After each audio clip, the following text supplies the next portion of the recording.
by Blue Cross Blue Shield of Illinois, the card to carry through it all.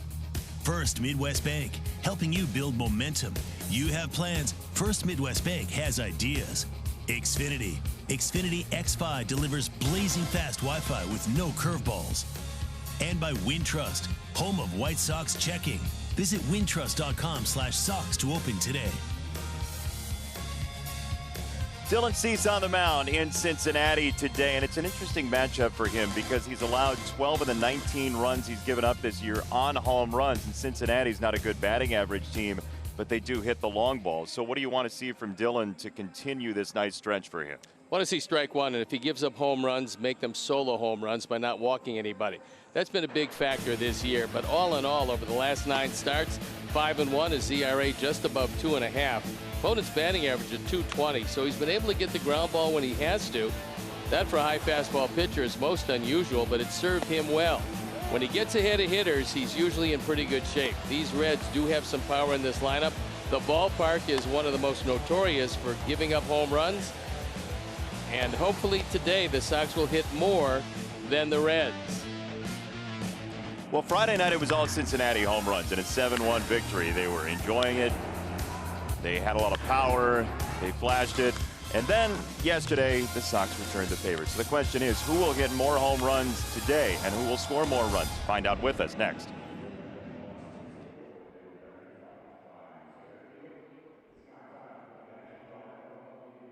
A series win at Great American Ballpark, and our Four Seasons weather for the ball game. It is not chilly. It is 68 degrees. Wind is east-northeast at 12. And we are ready to go for baseball. Sincere hopes that we don't see any flames coming out of those towers once again today with Reds home runs. Our Insure on the Spot starting lineup. Get your free auto insurance quote in just 2 minutes at insureonthespot.com. Tim Anderson has 20 multi-hit games. So does Eloy Jimenez. Madrigal into the 2 spot for the first time. Encarnacion, McCann, Mazzara's first home run yesterday. Robert and Yomer giving Yoan a day off. Let's look at Michael Lorenzen on for, well, just his second start, his 17th game. He's 2-1, ERA of 4.5. Take a look at the walks. That's a lot of walks in 25 2/3. He has allowed 3 home runs. He is the opener, not necessarily the starter. And for Roman, he's a power pitcher. The four-seamer is 32% of the time. The changeup at 19. It's a pretty good changeup when it's right. The cutter at 19.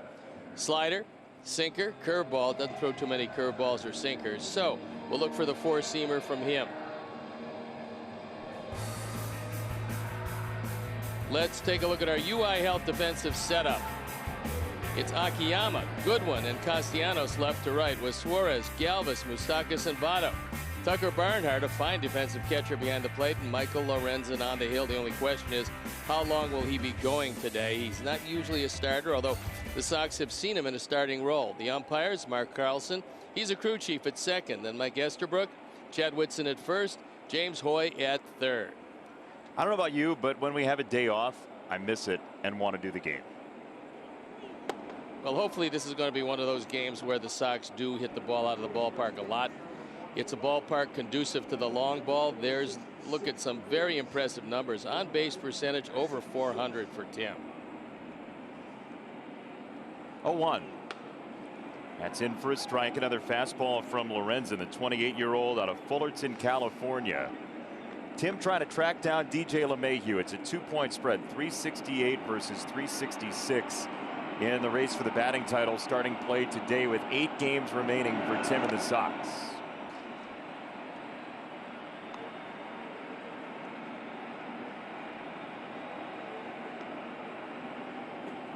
On the road this year, Tim at 390. At home, Tim's over 300. I mean, he hits the ball everywhere, but on the road especially.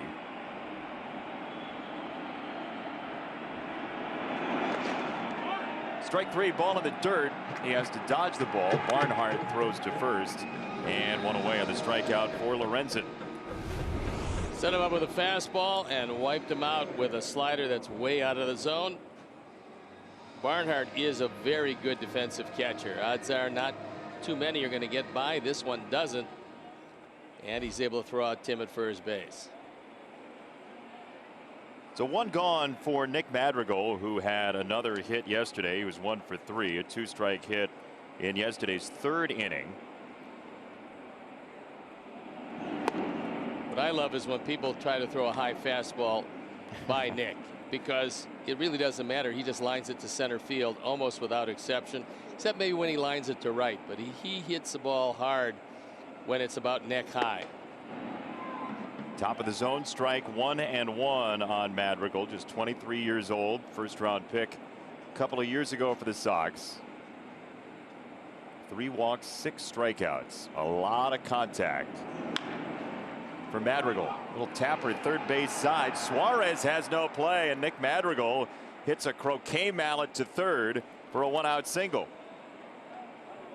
Nick has somewhat of a magic wand in that when he hits the ball, it usually finds a safe place to land, whether it's just over the infielders' heads or chopped in the infield. Suarez wisely doesn't throw it. There's nothing he can do with it because Nick has very good speed, hustling down the line. And for Lorenzen, no hitter today. Or you can cancel the post-game show. You could, but it's happening in the ballpark here today. So Mark Harper's set it up. I mean, there's been a lot going into it. So we can't cancel it because it's actually going to be here. He would be unhappy if you canceled it, I think. First pitch, ball 1 to Jose Abreu, who was 2 for 4 yesterday. Sox went back-to-back in home runs for the second time this year. Be nice to jump on Lorenzen early and look for the fastball. Take away that slider that he's got. Like he cut that one. 1 ball, 1 strike.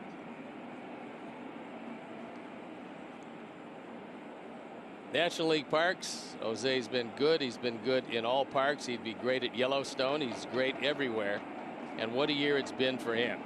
Burt Parks. He'd be exceptional in Burt Parks. Throw to first on Madrigal.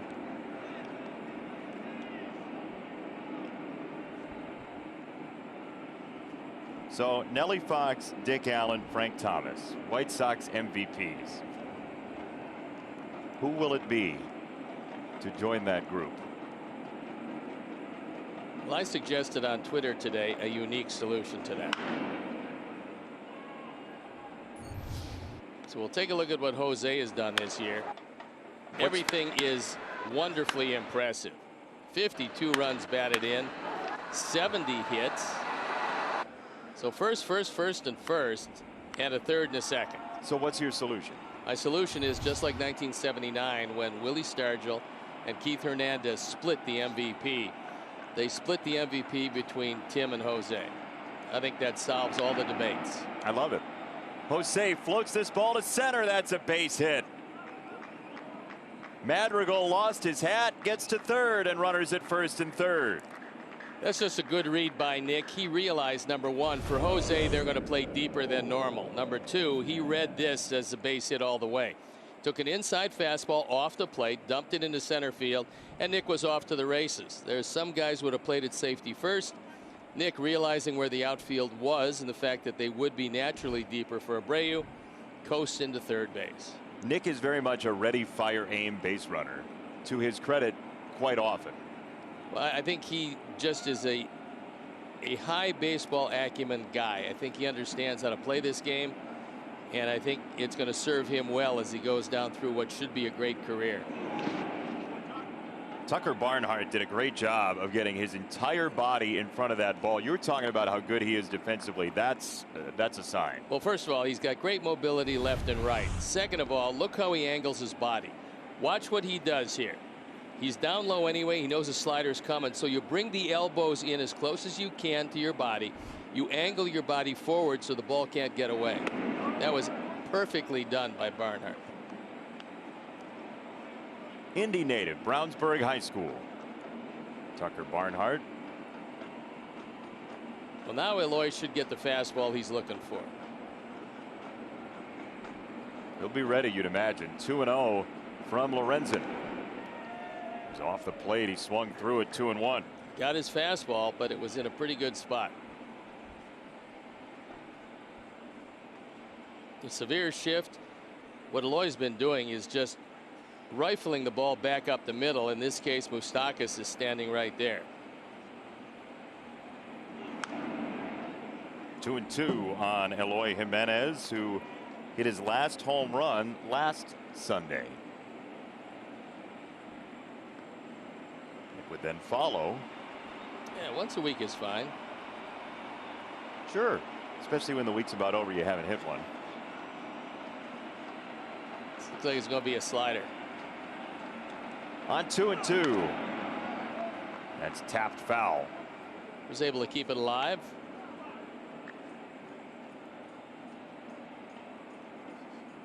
Well, Lorenzen, as you mentioned, starter turned reliever, back to starter at this point. His second straight start, everything else out of the bullpen.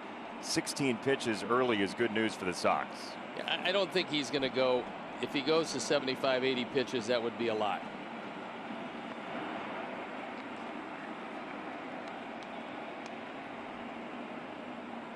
He's also quite a hitter, so a good athlete, very versatile as far as the pitching staff is concerned. 7 career home runs for Mr. Lorenzen. He's going to throw a slider here, and you have to hope that Eloy can lay off if this is low and out of the zone. That's pretty good in the first inning, and looking for more in this situation. Nobody else has more than 6. 3-2. He popped it up.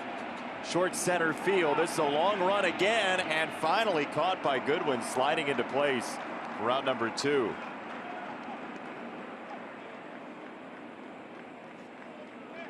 A lot of these Reds, when they slide, they pretty much dive into the ground. We saw it last night with Joey Votto. We see it again here with Goodwin.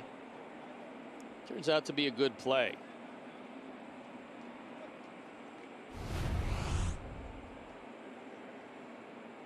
Yep, plants that knee.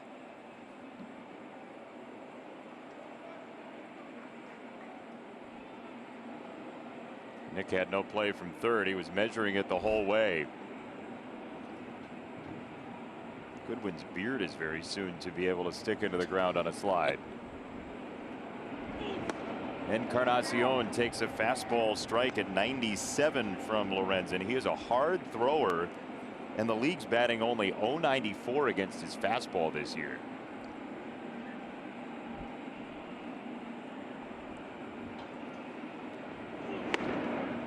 Oh, 2. Unfortunately, Edwin has had his problems with 2 outs. He's been 3 for 40. Maybe Lorenzen will make a mistake.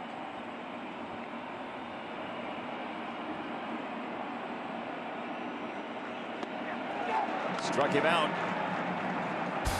Sox leave 2 in the first. Dylan Cease to the mound when we come back.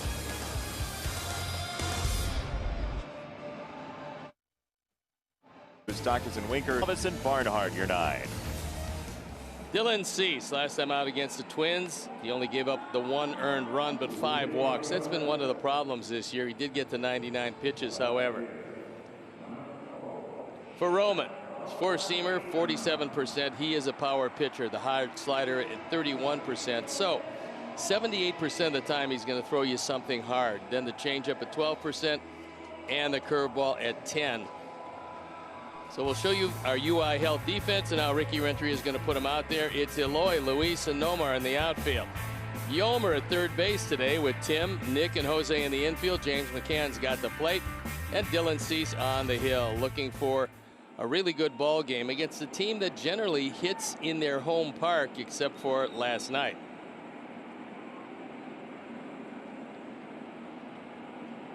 Dylan Cease to Shogo Akiyama. And a first pitch fastball bounced to first. The yell of cover, as we've become so accustomed to in Major League Baseball this year. 1 gone. You love to see 1 pitch, 1 out. And what Dylan would like to do is limit his pitches to the point where he can at least get through 6.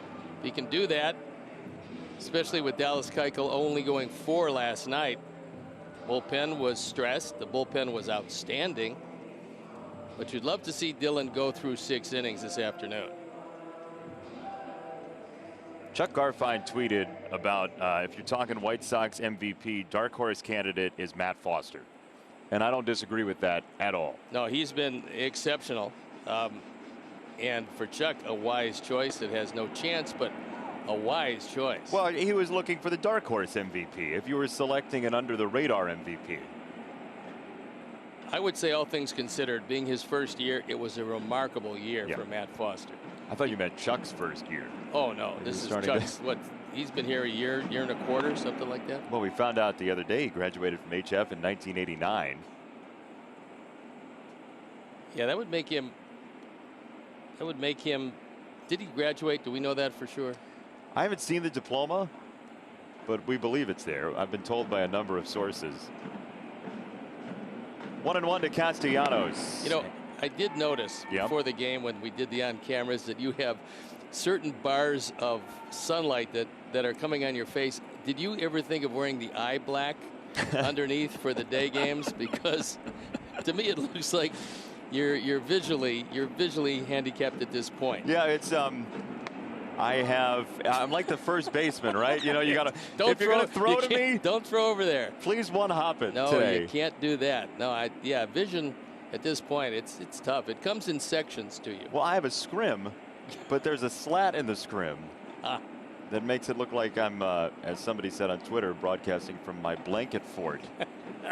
2-2, struck him out. A fastball at 97. Two hard throwers on the mound today. The good thing about this is Dylan is one of the few guys on our pitching staff that actually keeps the ball up on Castellanos. Nick loves the ball down, even from his Detroit days, his Cub days, his Red days. If you get it about knee high, thigh high, he's going to hit it really hard. If you keep it up, usually you're going to be in good shape. It's so far a great beginning for Dylan Cease.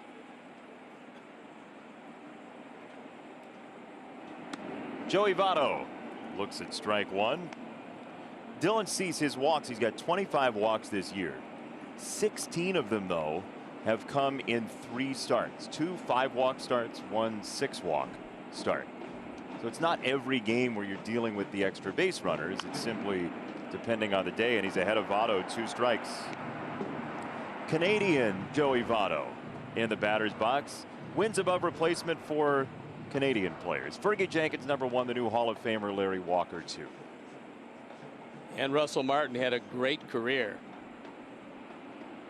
seemingly catching forever. In the air, third base side, and Yolmer has a lot of spunk, but not enough. This would have been really interesting because Joey Votto has only popped out to the infield once in his career. To first base. It's pretty amazing. Yeah, it's really amazing. The number we showed the other night that Chris Kamka dug up about Votto in his career with the 1 first base pop-up. There have been, what, 6 perfect games over that time? I don't know how that happens. First base, not a pop-up, got the job done. Jose is going to run into the dugout and throw the ball at somebody. There it is. You know you love it.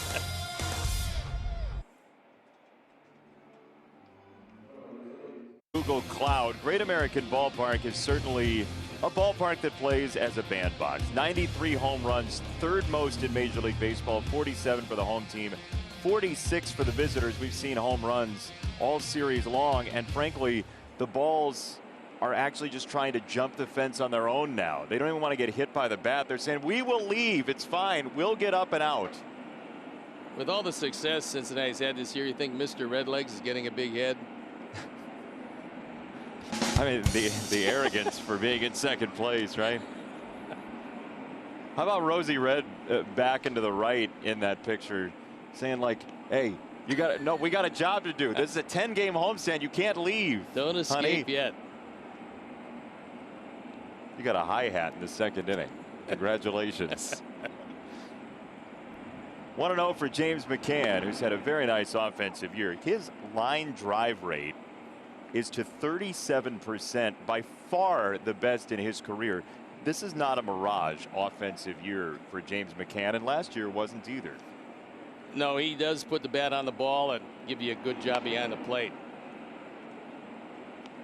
And if you're looking at catching duos, you're hard pressed to find a better catching duo than McCann and Grandal.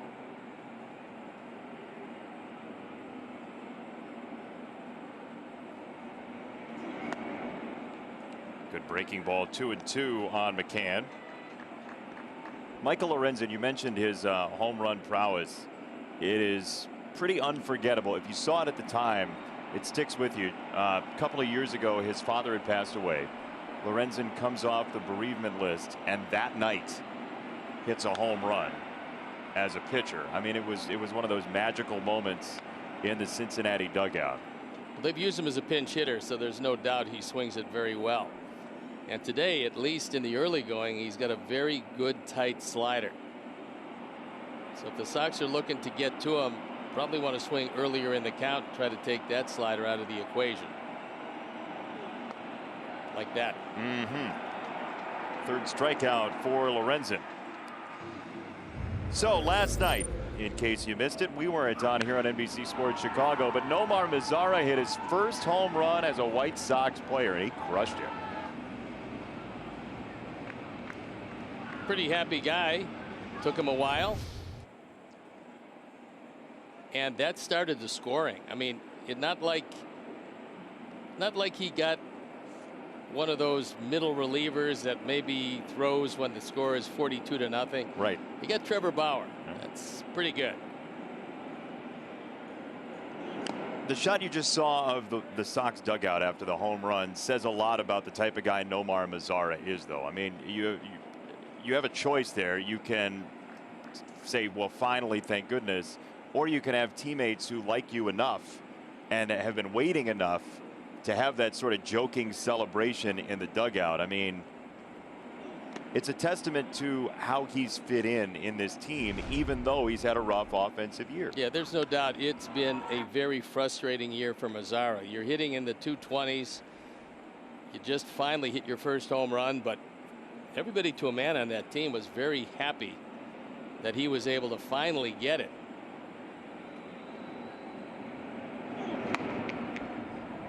Off speed away, 2 balls and a strike. And regardless of what you do during the regular season, you can make it all up and then some in the playoffs. Even though it's been a bad year for him, if he would get hot in the playoffs, number one, everybody forget about it, and number two, it would turn into a pretty good year for him. So that, that's what you have to hope for him, and that's what you have to hope for the ball club.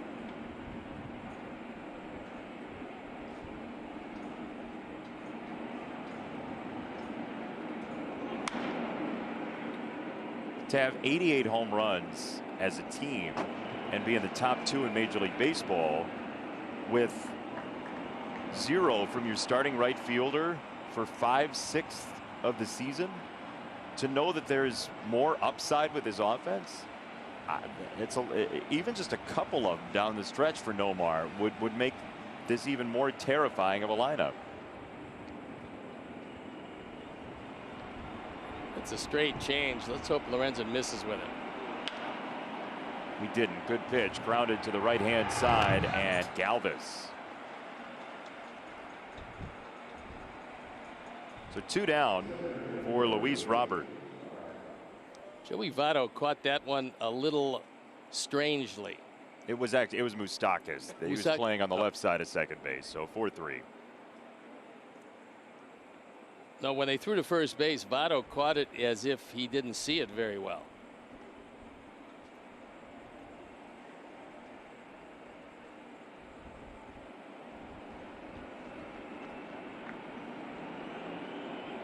Bright day in Cincinnati. 2 down, Robert to right field, and that is caught by Castellanos in shadows. 1-2-3 inning for Lorenzen. No score.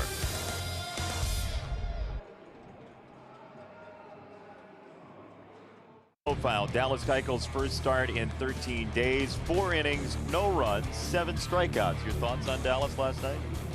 Well, I don't think he had the pinpoint control. I also don't believe that he was getting a whole lot of help from James Hoy. I think a lot of people were a bit unhappy with what appeared to be a shifting strike zone. I know Dallas had a conversation with him about pretty much where you're going to be calling it. It was a difficult night, I think, for everybody, but all things considered, you go 4 in that ballpark and don't give up anything. That's pretty good, especially with the 7 strikeouts. So that laid the groundwork for maybe next time out goes 85, 90 pitches and then gets ready for his first start in the playoffs. Yeah, one more start for Keuchel, then the postseason. Sox will play on Tuesday, not next week, the following week, in that first round as some seed somewhere. We don't know what seed yet, but the Sox magic number to win the AL Central is 4, meaning a combination of Sox wins and Twins losses that add up to 4 will make the Sox AL Central champs. Be nice to go in as the champions and figure out who you play after that. Eugenio Suarez takes ball 3 from Dillon. Right now, as it matches up, and again, that's right now, but things can change a lot in a week, but it's the Indians in the first round. You know, the good news for the Sox in this series has been that Suarez has not shown that same power. That's not to say he won't today, but well, that last swing showed you how he's feeling right now. We'll call it a strike. And you know, you get the 3-0 green light. That means that you zone hit, you pick out a spot. Usually it's middle in, usually it's about thigh to waist high. And this was a break, was off the plate, but the pitch before was a half swing at 3-0. Fastball cut him down from 3-0 to strike 3, 1 out. Great comeback, and Suarez just isn't swinging it, because when you take a 3-0 swing like he did, it just shows you that he's really confused up there. And this is a guy that's hit a lot of home runs the last couple of years, but no contact in that at bat, and a little help from Mike Estabrook on that second strike. Mike Moustakas. At points, this Reds team feels like an AL Central all-star team. You got Castellanos, you got Moustakas in the lineup, 2 of the top 5.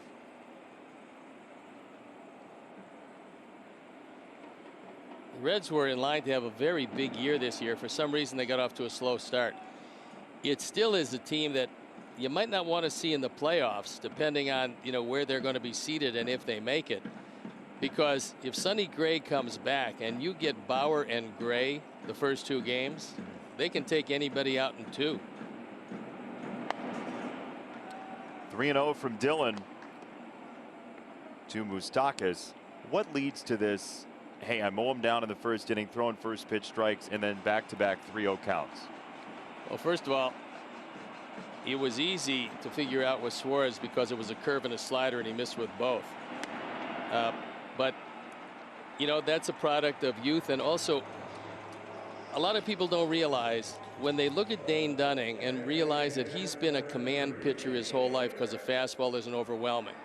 On the other side of the page, Dylan Cease has had an overwhelming fastball his whole life. Because of that, he's overmatched just about every lineup he's faced everywhere he's ever gone. You don't have to learn how to finesse, how to pitch when you have that kind of stuff. And when you look at the early parts of the careers of Nolan Ryan and Randy Johnson, especially those two, they were overwhelming their whole lives. They didn't have control when they came up, and that's really the difference between a guy who has to hit the spots because his fastball isn't big and a guy like Dylan Cease. I mean, you take a look at the velocity, 97.4. That's average fastball velocity. There's only 3 guys better in all of baseball. Slider, 1 ball, 1 strike. And so how do you learn that? Does it take a life event for you to learn that? What? No, you learn it by, you really learn it in the bullpen. And I'll try to explain how Sandy Koufax went through it. When Koufax signed, there was a rule. If you got $4,000 or more, you couldn't go to the minor leagues. And so it really hurt a lot of the bonus babies, they called them at the time, because they couldn't get those innings in the minor leagues. Koufax came, when he came to the Dodgers, had no control whatsoever. I mean, couldn't throw it in the batting cage very often. So a catcher by the name of Norm Sherry, they had 2 brothers, Larry Sherry, Norm Sherry. Norm was the catcher, Larry the pitcher. Took him in the bullpen because he wasn't pitching. They couldn't trust him, and said, why don't you just hit my glove? You throw 100, hit my glove at 90. And then you get the muscle memory to hitting his glove at 90 miles an hour. then he would say, okay, I'm going to move on the other side, hit my glove 90 miles an hour. And they did that for weeks at a time. And all of a sudden, at 90 miles an hour, Koufax could hit his glove. Then he said, okay, put a little bit more on. Give me 92, maybe 93. Did it for another couple weeks. At any rate, over a period of time, the muscle memory kicked in, and he was able to go back to his full velocity and hit the glove, and then had wonderful control the rest of his career. But I don't know what would have happened in his case if Norm Sherry didn't take him out there and using the bullpens, because he wasn't pitching in games, able to straighten that out. And maybe Dillon needs the same thing for a bit. Fastball upstairs, strikes him out, and Winker is the second out of this second inning. Meanwhile, he's got plenty of velocity and high heat. Left-handers have no chance. You either lay off or you strike out. Those are your only two choices if it's up there. A lot of life and awfully hard on the fastball. Well, that's the thing about the current state of affairs in baseball, though. You get more chances and you get paid handsomely for throwing hard. So to go into a bullpen and say, well, why don't you throw at 90? Seems like it cuts against the grain of the incentive package in the game. No, you can't take that into the game with you until you have your control. So I'm not saying in a baseball game that counts. No, yeah. You use that because quite obviously he gets a lot of mileage out of how he throws. I'm just saying there are some pitchers I know, and I wouldn't even use the word stubborn, but have their own training regimen that would say, well, that's not worth it for me. Well, look, Randy Johnson became one of the greats. He went to the Hall of Fame, and he did it as a power pitcher, but he had to get his control. That's and right. Still remained a power pitcher. Dillon will be the same way. No, I don't disagree with you at all. I'm just saying that's the way the mindset works, I think, for some pitchers. Well, I think Dillon is cerebral enough to realize that he can't walk as many guys as he's walking and stay in the game long enough to keep his team out of the bullpen. So this year you don't do anything with him. This year you just go get him with what you have. And then you start working on it during the offseason and next spring. I think he understands how to pitch well enough and understands what he has to do. And he also talks with Lucas Giolito, and Giolito changed everything around. Yeah, Dillon, he's not going to have any problem with the intelligence factor on the mound. 2-2 is in the dirt. It's 3 balls, 2 strikes. So for Dylan Cease, that's a third full count in the first 7 batters. Well, Dillon is shaking his head because he can't get a curve or a slider over the plate early. Both of them for him are power pitches. And the curve has to be thought of as a rotation pitch as opposed to a power pitch. Slider, he's just staring into the ground at this point. It probably will come to him. There's a change. Let's see if he can get it in the zone. He did, and spoiled foul by Goodwin.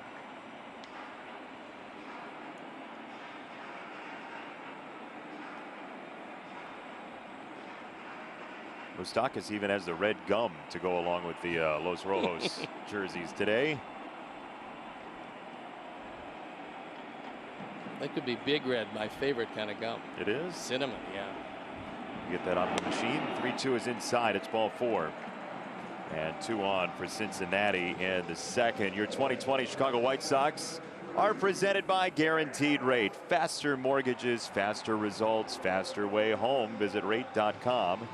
Today, if you've not been to Cincinnati, you may not realize that the Cincinnati airport is actually in Kentucky. It's across the state line in Covington, Kentucky, and the CVG airport code signals how close it is to Covington, Kentucky. And you only pass, what, 15 Skyline Chili's on the way to the hotel downtown? Oh, my goodness gracious. That's the one thing I miss from not being able to make the trip. You get your chance of your choice of Gold Star, or you get Skyline. Inside it grazed him. Yep, Galvis hit by the pitch, and the bases are loaded for Cincinnati in the second inning.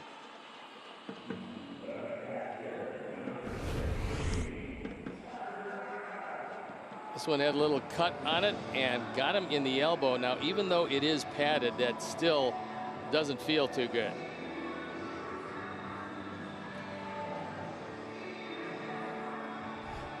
So bases loaded. Galvis at first. Goodwin at second. Moustakas at third for Barnhart. Yeah, as good as the control was the first inning, it has eluded Dillon here, and Don Cooper coming to the mound before this one gets away. So you mentioned the Cincinnati chili thing. I was a very impressionable young man. I had graduated college, and some friends of mine and I got in the car and we drove to Cincinnati to watch a White Sox series against the Reds. It would happen to be the series John Garland hit his home run, but they had a Skyline chili jingle to the tune of My Girl that went, I got Skyline on a cloudy day. And so that's my Cincinnati chili. Here it is. Right there. That's a chili that almost you have to be born with it. Not necessarily in the operating room, but I mean, you have to get used to it growing up, I think. It has a most unusual taste. Could you imagine the operating room when you have a kid in Cincinnati? They just have a big old bucket of Cincinnati chili. Let's celebrate. 5-way no onions and a kid, please. 2 down for Barnhart. He goes after the first pitch, and Abreu's on the case. That is it. Jose's got all the momentum. He's going to take it to the dugout. Dylan Cease strands 3. Yankees Twins right now. How about that for our friends to the north? I gotta tell you, I think the Twins are celebrating. If they really get a hold of those Yankees, they haven't handled them real well the last 5 times they ran into them. I like that your game. No, they didn't. I like that your sarcasm meter sort of hits 0 when we have a day off, and then you come out shooting in the first couple innings. The last couple of days were difficult. I was trying to do the games, and there was nobody to listen, and it was just boring. Happy New Year, by the way. Thank you. I appreciate Shana Tova. And that, too. We'll tell Tova also. 1-1, bunt chopped foul by Yolmer Sanchez, 1-2. And Tim Anderson decides to go ahead and play cricket for a while. Croquet. It was interesting to watch Tim playing shortstop while talking to Don and AJ during the game yesterday. Tim is number one. We know he's a funny guy. He and Trevor Bauer got into a little joking discussion. Tim said that Trevor should post the home run on his YouTube channel, and Trevor said that Tim was soft because he didn't bat flip it. So good camaraderie there between the two. Well, I think they have been Twitter friends for quite some time, so there was no ill intention. No, none. In fact, I like Trevor's attitude about the home run. That's strike 3 called on the edge of the strike zone. Sanchez goes down. That's 4 strikeouts for Lorenzen. This 96 perfect spot. I mean, even though Barnhart brought it back a little, he didn't really have to. Yolmer couldn't pull the trigger anyway. He was hoping to get the call, did not. So you liked the Twitter fun, the sparring back and forth. You wouldn't have blocked either of them. No, neither. I mean, far be it from me to do that. Close be it from you to do that. As Tim swings through that slider, he is not seeing Lorenzen well so far today. The slider is really tight and late. Tim has not been able to lay off to this point.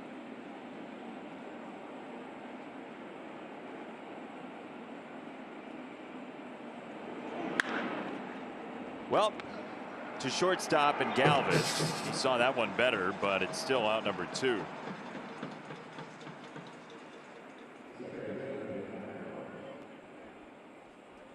Tim caught that off the end of the bat, unfortunately, and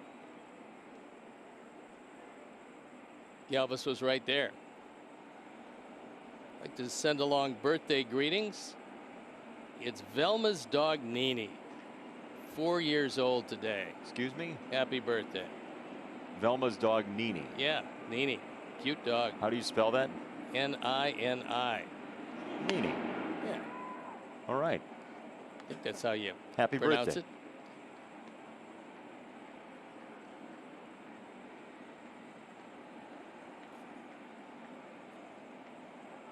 Happy engagement, by the way, to Sox fans Jim O'Connell and Logan Cahill, who got engaged this weekend. They met working at a school in Berwyn.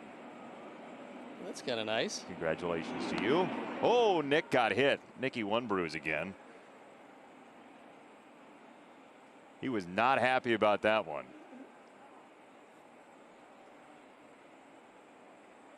he didn't have that lead elbow padded up, and he got an inside fastball. You see the padding was beneath where he got hit, so that doesn't feel too good. Normally, when this happens to a guy who can steal a base, they think about it. However, Barnhart is really quick. This is not a good combination to run against.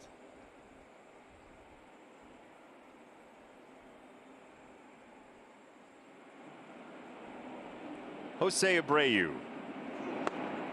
takes strike one, a cutter from Lorenzen. He got very lucky. He missed with that, and it hung over the inside part of the plate. Jose wasn't looking for that.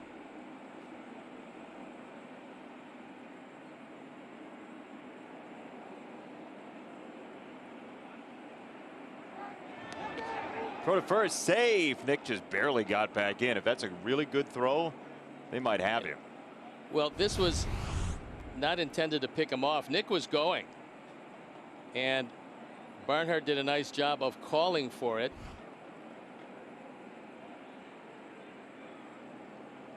And that was not Lorenzen's idea. That was Barnhart's.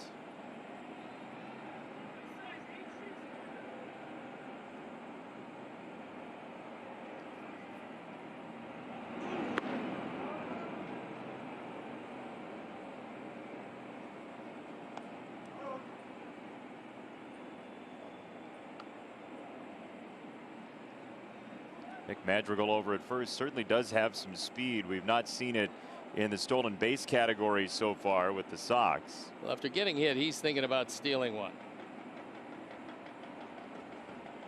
This is 3 flaps. This is interesting.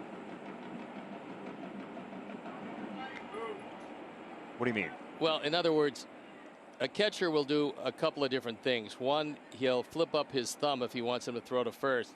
That time it was 3 flaps instead of a signal. So he just put his hand down 3 times with full fingers, and it was to go to first base. There he goes. Throw down to second is in time. He got him. Yeah, we told you Barnhart was pretty tough to run on, and it proved to be just that. Nicky, I think, wants him to take a look at it. He thought maybe the feet got in, but this is a really good throw. And maybe the feet got in before the tag. I mean, he tagged him at the waist. We'll take a look. Watch the foot. It looked like the foot might get in. Now, Cincinnati on the other side of that could argue that Abreu interfered with the throw as well. He sort of spun in front of Barnhart. That's going to be it. Madrigal talking it over. We'll go bottom 3, no score. And his American League rank since August 18th. ERA pretty good. Opponent's batting average very good. And hits per 9 innings excellent. Well, hits per 9 today. Or unique. Yeah, or unique. Yeah, he's a unique performer. Hits per 9 today is 0. That's pretty good. Akiyama takes a ball inside. He grounded out on a fastball in on the first pitch of the ball game to Cincinnati. And you see first 2 innings last year to this year. Things have smoothed out a bit.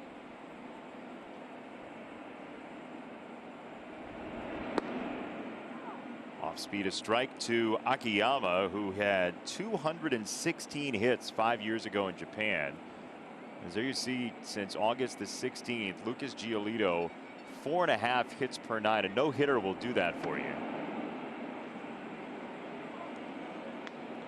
So far, the unusual part about this performance is that Jose has three unassisteds in 2 innings. Don't see that very much. 3 balls and a strike. I was talking about the hit total for Akiyama in Japan. It's the single season hit record in the NPB out there in Japan. 216 hits in 2015. He beat Matt Merton's prior record. I remember Matt Merton with the Cubs for a while. Started with Boston. Cubs got him. Had a little power, not much. Very little speed. That's ball 4, leadoff walk for Akiyama.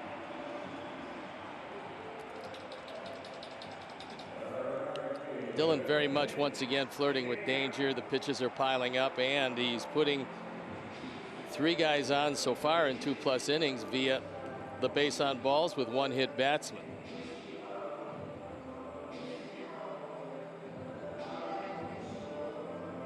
We don't call people batsmen enough anymore.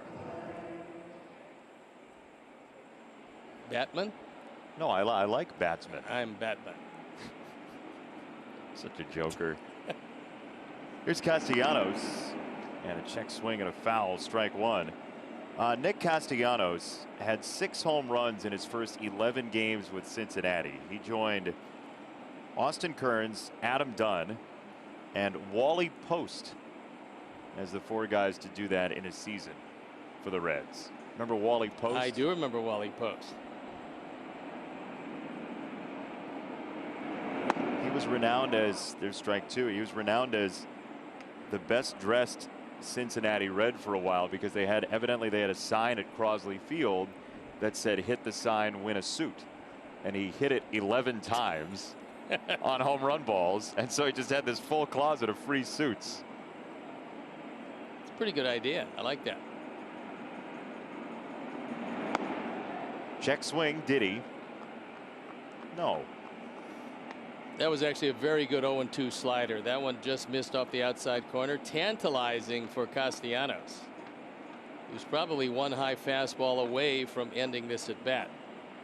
David Bell looking on. That's a real good breaking ball.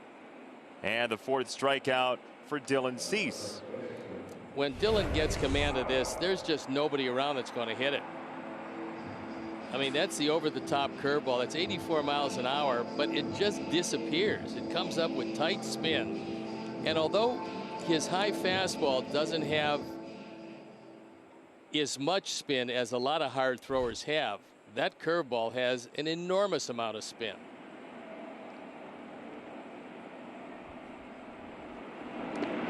You said it. That is a much harder curveball than he normally throws as well. The usual curveball comes in around 79, 80. Yeah, that one was of the disappearing variety. You can use that when you get ahead of hitters, because if you throw it when they're ahead of you, they're just not going to swing at it.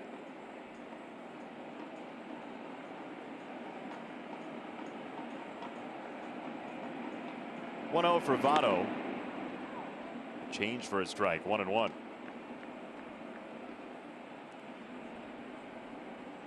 He's 2 walks away from Pete Rose's franchise record. Think he'll get there? Well, I think I contributed to that. How many do you well, I don't know. I do remember he hit a home run against me, but there were a few of those.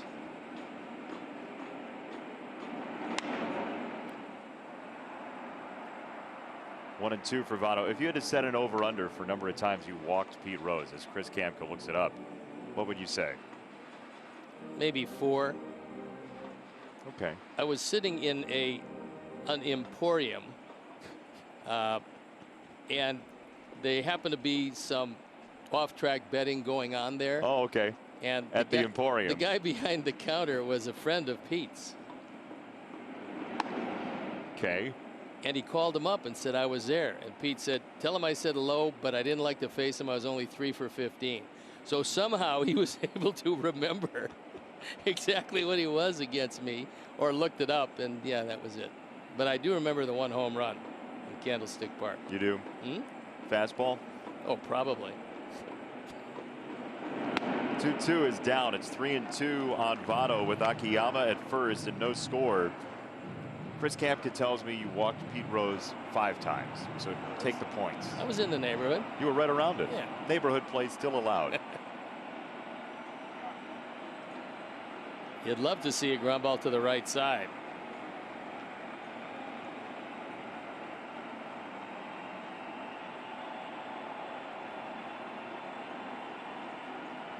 Three and 2. Oh, that's called ball 4. It could have been a strike him out, throw him out, double play. Yeah, I'm wondering if James getting up might have obscured Mike Esterbrook, because it looked like it was a pretty good pitch. And then, of course, he would have gunned down Akiyama by plenty at second. Watch it again. It's really borderline, and he doesn't get the call. And James did not obscure him because he got up late enough, and the throw was right there. So instead of inning over, it's 2 on, 1 out, and Suarez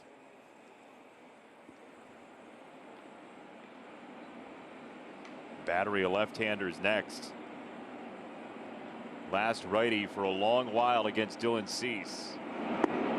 Strike one.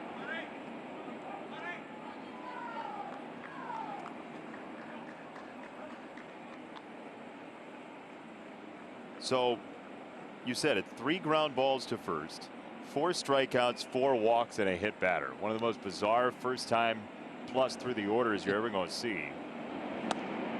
0-2 on Suarez. One more breaking ball, right? Well, I mean, you got your choice. You can throw the face high fastball. That way you stop it from advancement on anything in the dirt. That'll get the job done, as will another one of those hard breaking balls. You got to know the fastball is not going to miss its spot, though. True. 0-2 off the plate, 1-2.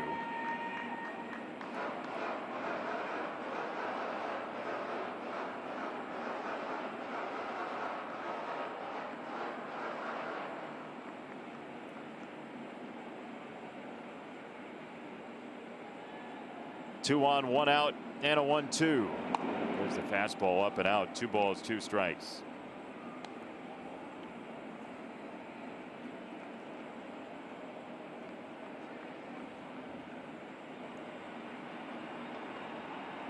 Dylan trying to put away Eugenio Suarez.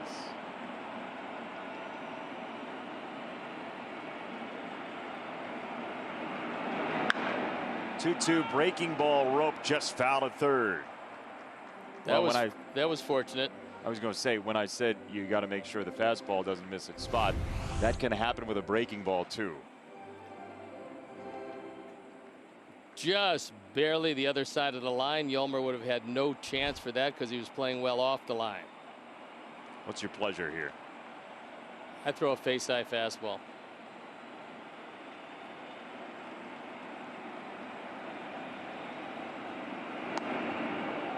Slider just off the plate. Dylan thought he had him. He missed. 3-2.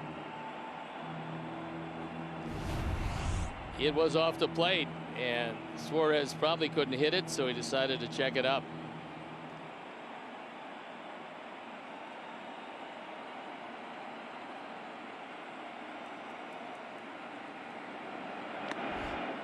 Three and two. He swung on and missed that payoff pitch. So Cease does put away Suarez, and 2 gone. Threw a slider, and he got him. Fortunately, Suarez couldn't check it up. It's not a strike, but it's close enough.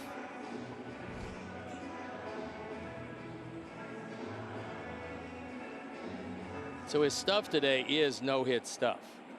However, it would take 300 pitches to complete the no-hitter. That would be a major league record. Yeah, that'd be a lot of pitches. First pitch, strike one, settles into Moustakas, who walked on 4 in the second inning. That was a good slider right on the inside corner. It's a hard slider, as sliders go too. 88.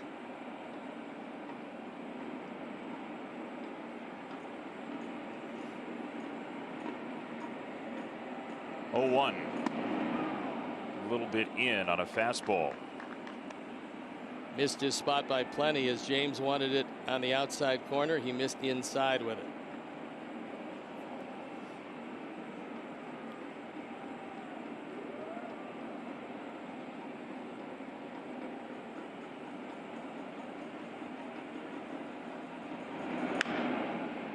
One and 2.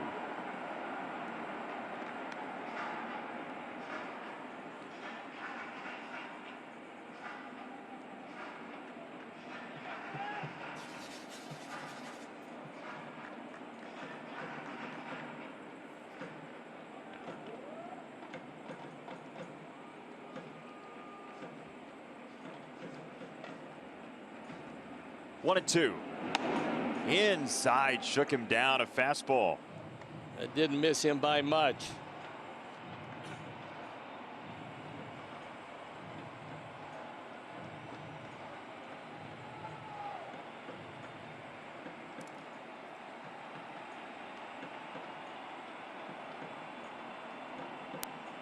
Two balls, two strikes, two out, two on. Right side, Madrigal with a high throw. Jose's got it. And that will do it. Until that play, Jose was the only Sox player to touch the ball. Thank goodness he was ready. Out there. So when you do this and your team gets taken out of the inning, you're not helping anybody. Osaka slows down twice. Could have beat the play at first base, kept the inning alive, and nobody knows what happens. But twice he let up, and he was just barely thrown out at first base. That got him by what, a step and a half? I mean, you just got to run the ball out as hard as you can. They don't ask you to do it too often. It's especially true in a 60-game season. It's not like there are 162 this year, and that's, to Ricky Renteria's credit, he laid the foundation the past couple years of what was tolerable and what wasn't, and in what situations and when. And the joy and the love of the game that we see from the Sox on a daily basis is a credit to him and his coaching staff, allowing these guys to gel and creating that atmosphere. Look, if it's 8-0, you want to make a case for not running hard down the line. You've been playing for 3, 4, 5 months at that point. That's fine. But 0-0 game where the playoffs are on the line for the Reds. I mean, these are important games for the Reds, and certainly for the Sox. They want to finish first. So not doing that just doesn't make the club look good. It's kind of hard to understand as well, right? I mean, Yep. For these players, we've seen it from the Sox. I mean, it's just coming out of their pores that they were waiting and waiting and waiting and wanted to play and wanted to be here and do all of that. That's the type of thing you just couldn't imagine with this Sox team. And I think it's much more about the Sox and the atmosphere around this team than it is about other teams, because the Sox have outworked and out-energied a lot of teams this year, I feel like. Well, there's no doubt about that. It's been a hustling club all year. So second time through, you'd love to be able to get to Lorenzen. So far, 2 hits in the first inning. That's been it for the game on both sides. Neither team swinging the bat very well. 2-2. That's short of the plate by a lot. It's a wonder that we have a dot that we can place where that ball landed for the 87.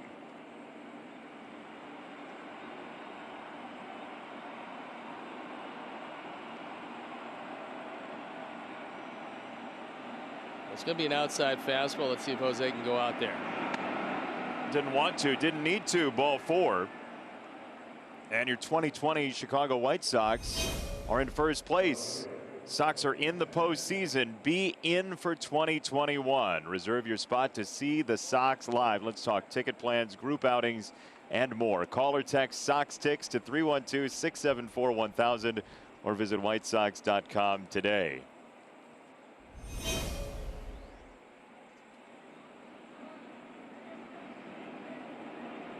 Here's Eloy Jimenez. Leadoff man on for the first time today for the Sox. Strike one. Lorenzen relies on that cutter. About 20% of the time we've seen him use it well for an early strike today.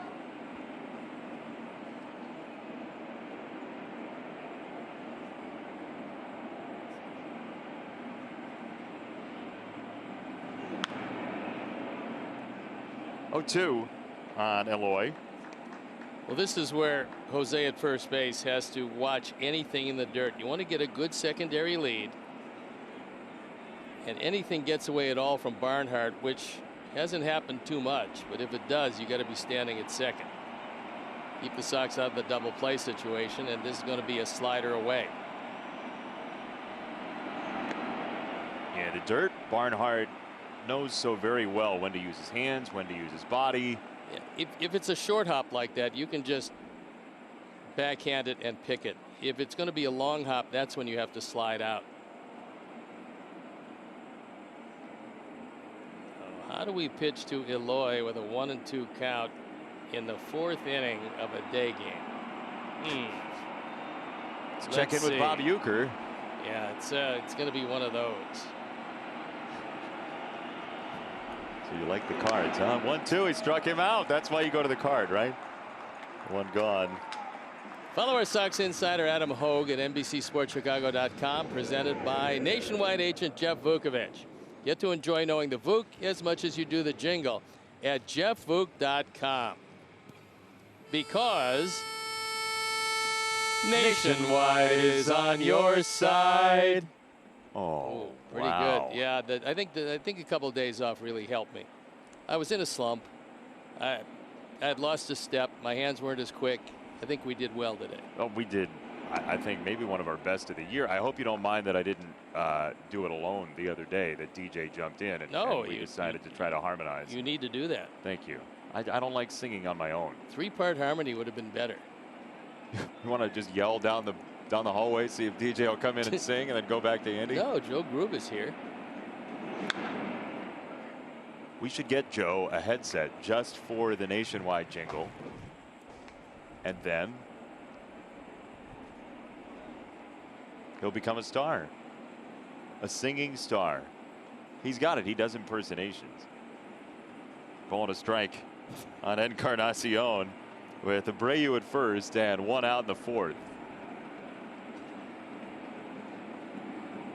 Yeah, it sounded a bit like Waylon Flowers talking to Madam when she had laryngitis. Mark Harper, our tech manager, is here today. He just brought in a headset just in case. Ooh, terrific. For Joe. I like that.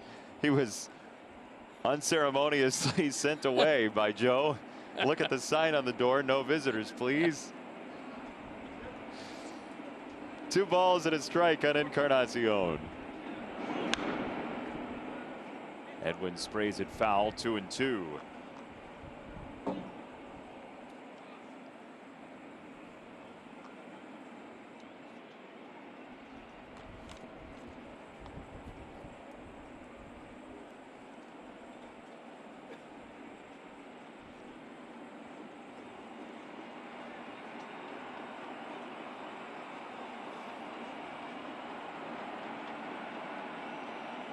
Two and two. Lorenzen 62 pitches deep.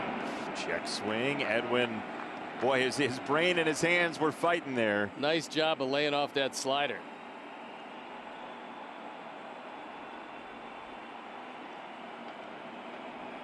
Odds are overwhelming. You'll see another one, so hopefully it'll be out of the zone. Check swing. Did he go? Yes. Oh boy. No. Oh, Chad Whitson said that's a strikeout.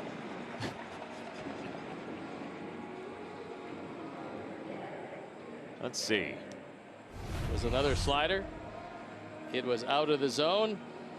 And yeah, maybe a little too far.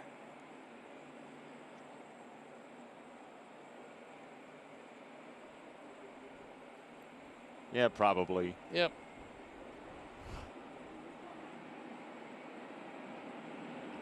Two down. 6th strikeout for Lorenzen. Now McCann, who was the 3rd strikeout victim back in the 2nd inning. Man, 98 in the 4th inning as a guy who typically is a reliever. Good stuff today, and if you miss that first ball fastball, then it gets a whole lot tougher if he goes to that slider.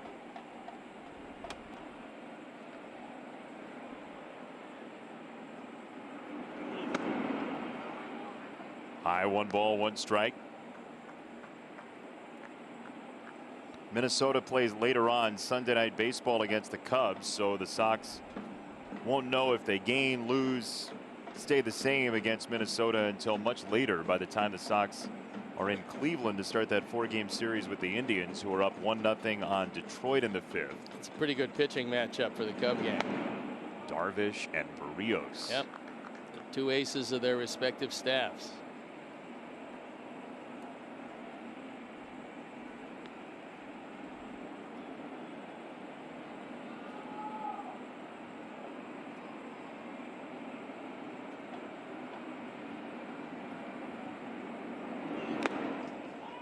97 exploding up and in, 2-2.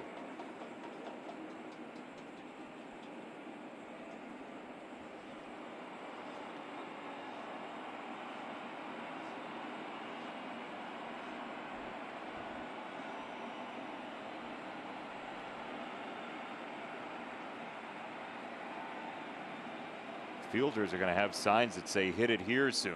Strikeouts, walks, not a whole lot of balls in play. Just have to hope he hangs one of these sliders. Off the plate, 3-2 on James.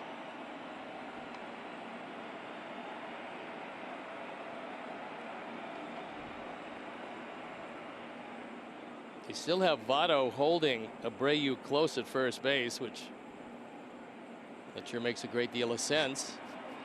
Jose's a flight risk. He might steal. Wow, strike three, top of the zone, inning over. Lorenzen strikes out the side after a walk. Pitcher throwing gas. Sox Math presented by GMC. We are professional grade. This is, you got to go quick here. Number of consecutive home runs the Sox hit in yesterday's 7th inning, multiplied by the number of consecutive home runs the Sox hit in the 5th inning on August the 16th. I got it. You do? I do. I'm recusing Do you myself. think you have it? No, this one I know I have. Maybe not, though. You think so? Yeah.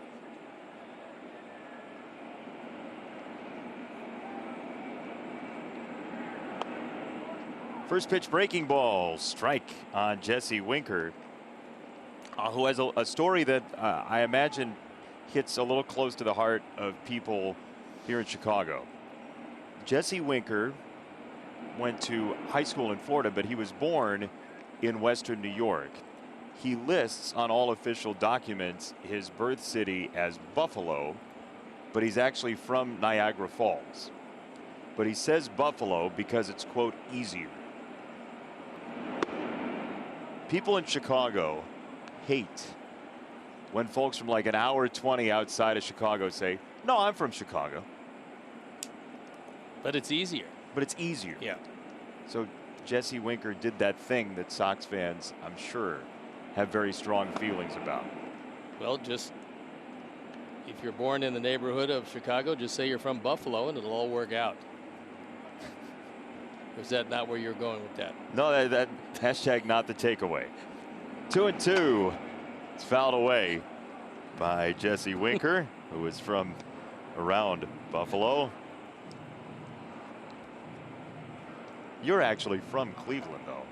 Were you born in Cleveland? Yes. Yeah. In the city itself. City of small shoulders. 2-2. It's upstairs. Another full count. If this game doesn't have the most full counts in it in Major League Baseball all day, I don't know which one will.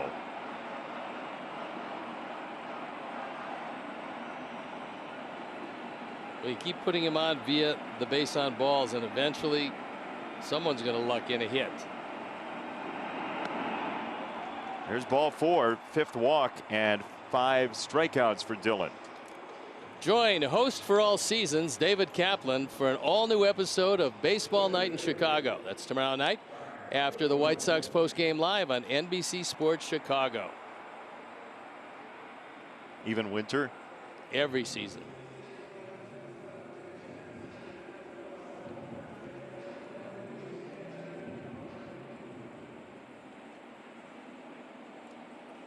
One on, nobody out, Brian Goodwin. First pitch way upstairs. And there goes James. We're in the 4th inning with nobody out. 71 pitches deep into this performance. James goes out there, tries to settle him down. Goodwin hit the ball hard last time up, but he hit it foul. So he's the one guy out of this group probably that has seen Dillon well.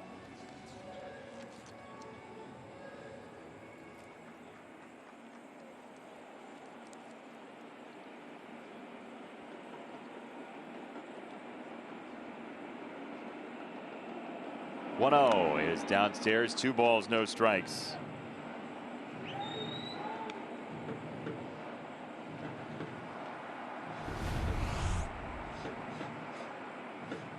That's a changeup, nowhere near, and it turns out to be a nice pick. James backhanded it, got a little lucky on that. It's foul 2-1 on Goodwin. So 4 balls in play, 1 hit batter, 5 walks, 5 strikeouts for Cincinnati through 3+1 batter. If only those outs were fly ball outs, we could say this is the most 2020 game of 2020. 3 balls and a strike.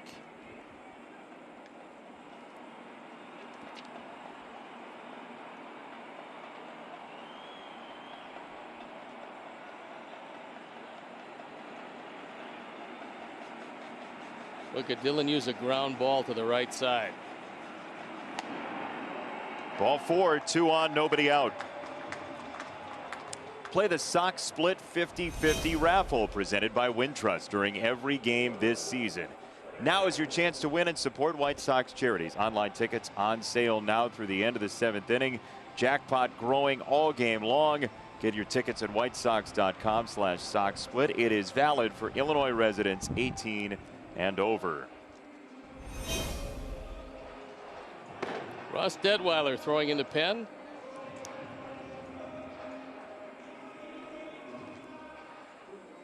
Andy Hawkins stirring on the bench. Remember Andy Hawkins? Yes. No hitter, lots of walks. I remember a Sox game from a long time ago that I was at as a fan where Danny Wright, I think Danny Wright was pitching against the Rays, and he had like 7 walks in the first 3 innings. But I kept saying to my friends, it's a no-hitter. It's still a no-hitter. He said, shut up, Benetti. Well, this is one of those too, but 6 walks so far and ball 1.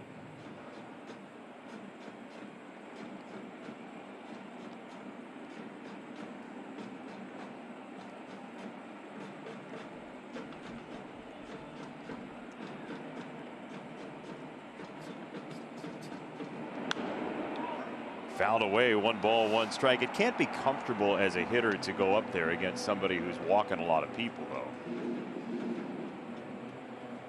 You just never know when it's going to be a strike, but certainly you're looking fastball. You can't look anything else when a guy's not getting anything over the plate.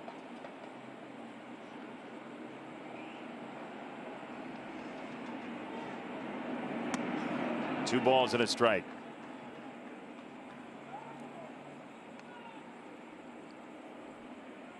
When Dillon is extremely wild, he is wild inside the left-hand hitters. That's primarily been the case this afternoon.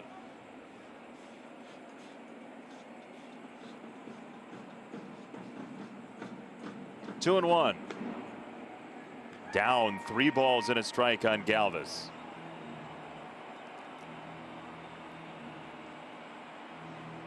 Well, if this is a walk, you'd imagine Detweiler would get Barnhart. You would think so.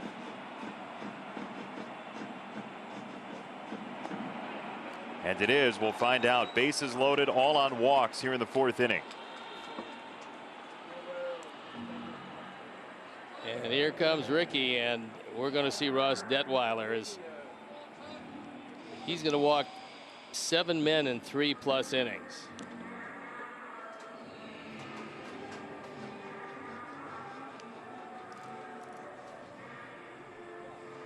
Very frustrating for Dillon. Just could not locate, yet gave up no hits. So he will depart this one with a whole lot of trouble. Bases full of Reds, and Detweiler will come in as we step out.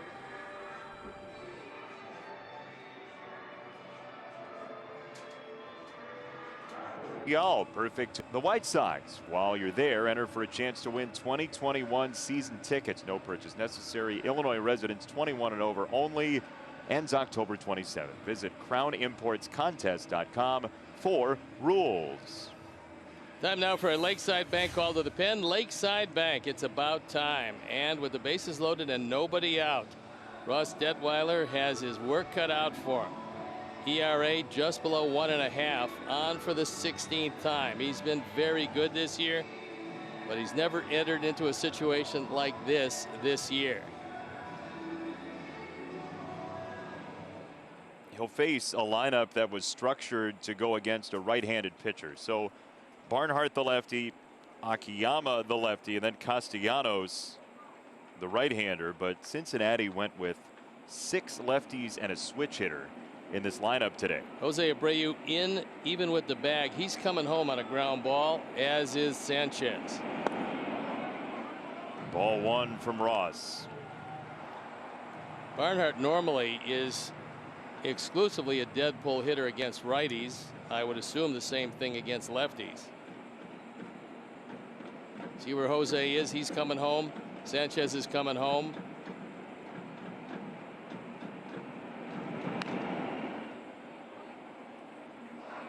One ball, 1 strike from Detweiler to Barnhart.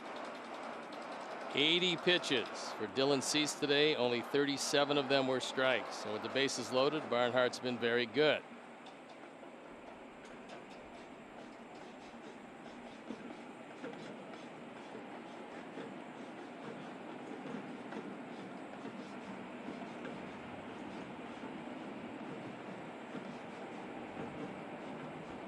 One. Now 1-2. So if you could get a strikeout of Barnhart here, you have a pretty strong ground ball hitter in Akiyama next, and you can play for the double play. So a swing and a miss here would really set you up well.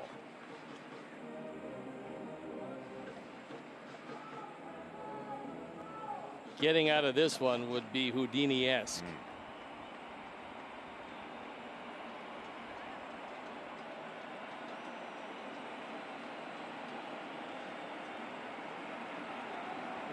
One ball, 2 strikes.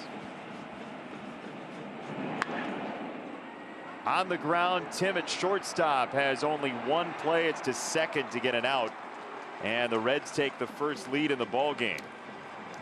Because of the shift, there was no way to get 2 because Tim couldn't come home.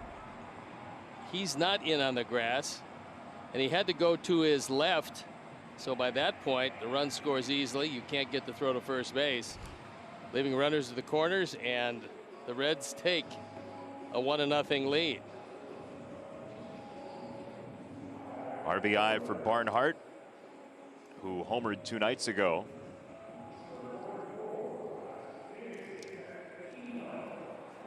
This is going to shock you, but runs can actually score in this series without home runs. That's the 3rd run all series that's come across not on a homer. And so it won't be Akiyama. They instead go with Aquino as they now restack the lineup to face the left-hander Detweiler. Maybe a little early for that, don't you think, Steve? Well, look, I think the way Lorenzen is pitching, David Bell thinks, you know, we get a couple of runs here, we might be able to get the job done and blow it open right here in the 4th inning. That's what he's thinking.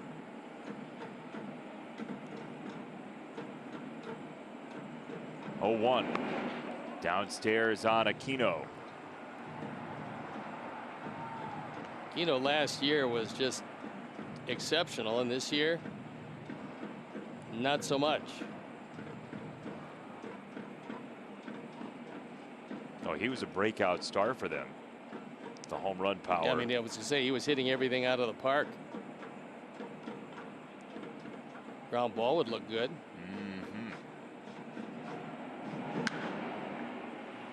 Fouled away, 1-2 on Aquino.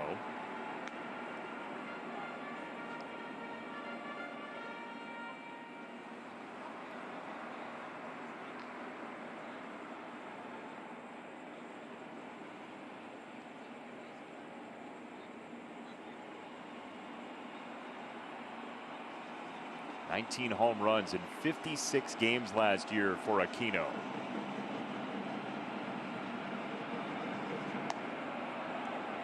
2-2 on the young outfielder Aquino. Said he hit a lot of home runs, 14 in his first 28 major league games. That is a lot of home runs. Yeah, that'll make people recognize you're a part of Major League Baseball. That'll get it done.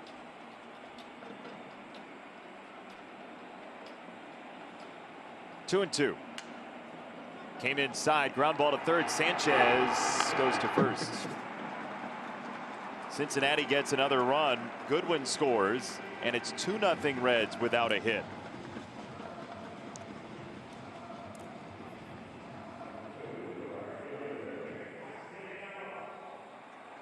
Yomer might have been thinking about it, but then knowing that Goodwin had good speed, didn't want to open it up for a very big inning. So you get out of it here, the Sox can certainly live with 2.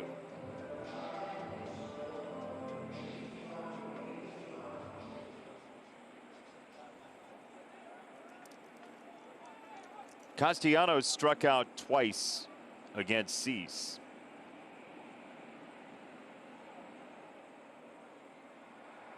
And they're going to go ahead and intentionally walk him to get to Joey Votto. So walk number 8 of the ball game for Sox pitching. This one, the first one that was intentional.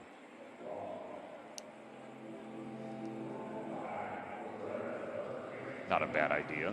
Castellanos, the way he swings it against lefties. No, never a bad idea.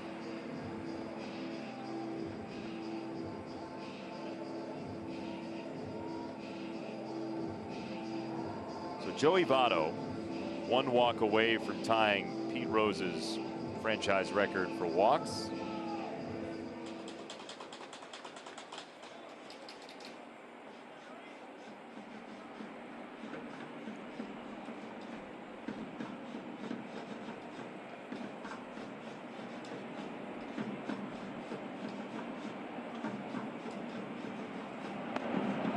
Got 12 drummers drumming there, I think. Cincinnati. Maybe the guy from Cleveland took a ride down. Yeah, there they are. The Blue Man Group has turned red. It's nice to hear a little noise at the ballpark. It is.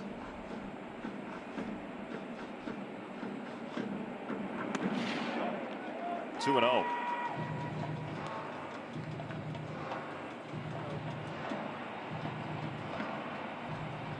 Well, if the score stays the same, the Sox are in line to throw an 8-inning no-hitter loss. I mean, they've got all sorts of drums. This isn't just like paint cans. They got maracas. They have a tiny little kettle drum there.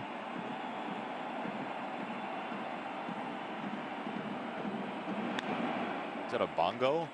That is. Yeah. That's all they got. They got all sorts of musical instruments. Harold Hill stopped by. They got a tambourine. That's the tambourine man. In this case, no. Tambourine woman. Yeah, Mrs. Tambourine Woman. Play a song for me. See, the paint can or the bucket there in the top left, that makes sense, right? The grounds crew just sort of grabbed whatever. But they clearly went to a musical supply store. That one totally fits the motif. 2-1. Inside, 3-1 for Votto.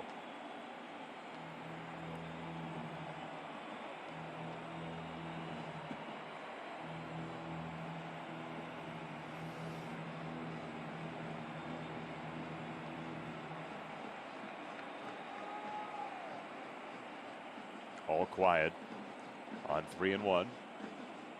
And now here they go.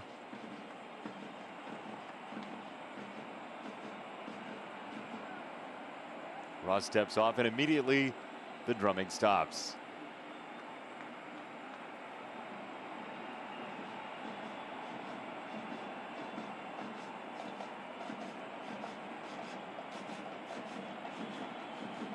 Three and 1. It's down ball 4, and Joey Votto has now tied the Reds franchise record for walks. The Sox have thrown 9 walks in the game, and here comes Coop.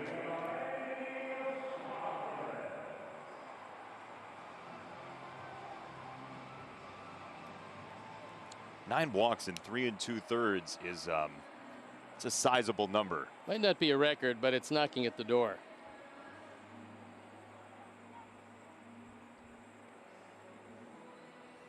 So Don Cooper out to the mound once again. You walk Castellanos intentionally to get to the left-hander, who you walk unintentionally to get to the right-hander.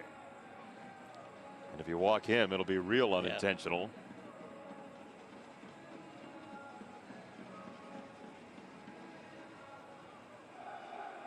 Tim, a final word to James McCann. 2 mound visits remaining for the Sox. 9 walks will exhaust your mound visit complement very quickly.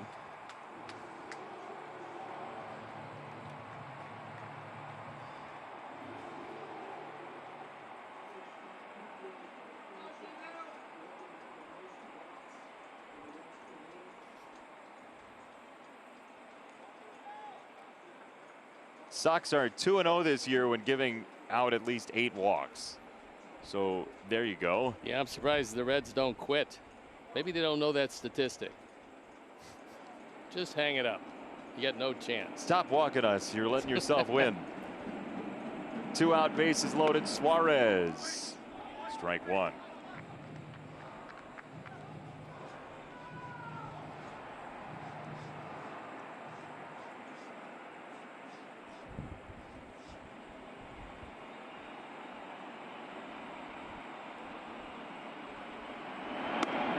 Inside almost hit him. Suarez looked pretty disinterested in a hit by pitch RBI.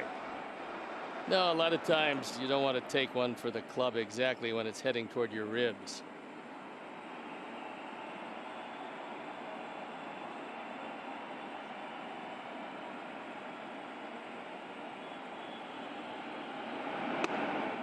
So Joey Votto, who just took the walk, looking at a couple stories here, he was the one who bought the drums for the grounds crew.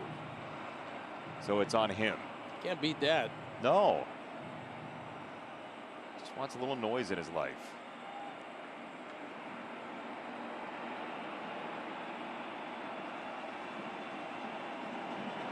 Two one.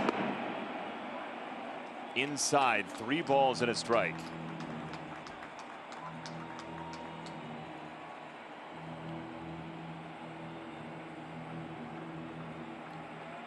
Is gearing up to be one of the strangest box scores you're ever going to see.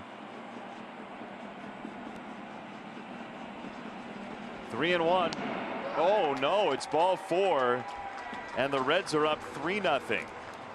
10 walks in 3 2/3. And all 3 of Dylan's walks have come home to score, so the book is closed on him at 3+, 3 runs. No hits, 7 walks, 5 strikeouts. You're probably not going to see that kind of line anytime soon. Cishek getting loose. You're not going to see that line. No, for a long time. I hope not. Yes. Here's Moustakas. First pitch is outside, ball 1. So in this inning, here's what's happened. 2 ground balls and 6 walks.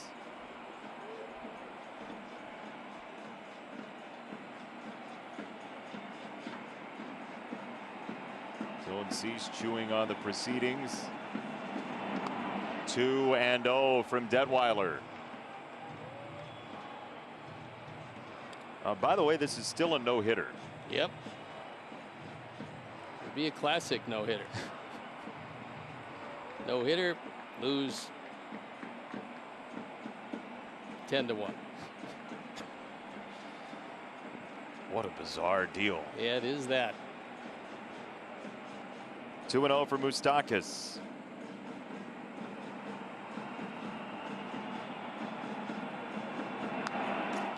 Fouled away, 2-1. I mean, the Sox are still very much in this ball game, despite 10 walks.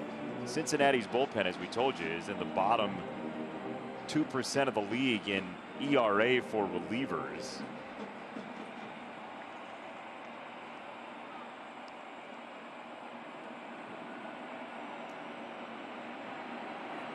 Two-one.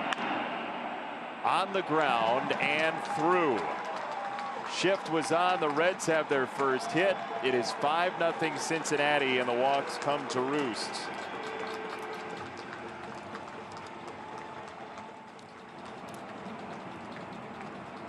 20 driven in from Moustakis, who beats the shift. And the Reds break up the no-hitter and sneak ahead 5-0.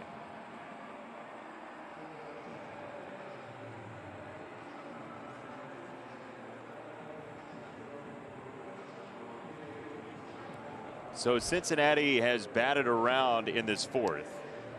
This will be the 10th hitter of the inning.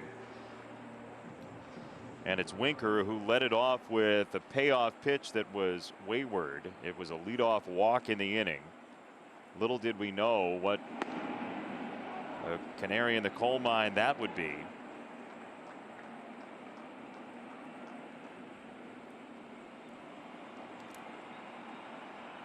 Remember the halcyon days when we were talking about Jesse Winker growing up in Buffalo and it was still a scoreless game?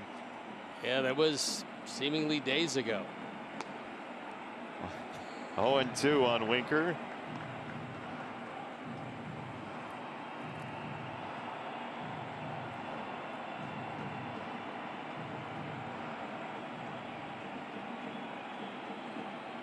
Moustakis with the hit to move it to 5-0.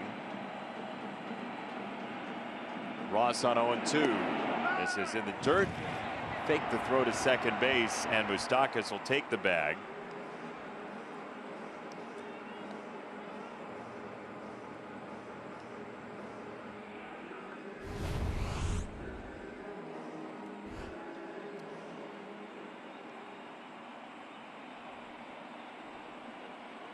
Decided not to throw through, and you'll get a stolen base. So second and third, 2 out, and Ross on 1-2 for Winker. That one hit him. Winker looked back at the plate umpire Estabrook and said, "I felt that. Did you see that?" And the answer is yes. A hit by pitch to Winker.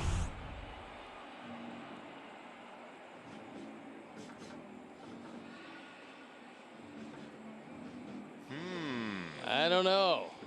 Did he get hit?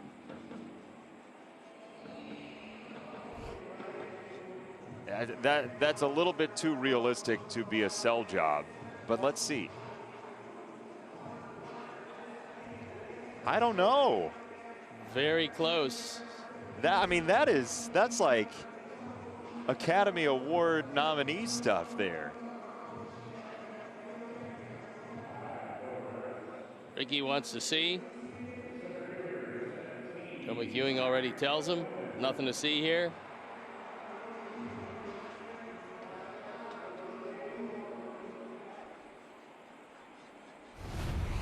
I don't know. It is really close. I mean, maybe it just skinned it. I mean, maybe. How though? It didn't change direction. I don't know. Again, it's toughest call to overturn in baseball is a hit by pitch. As there's strike one on Goodwin, who walked and scored earlier in the inning.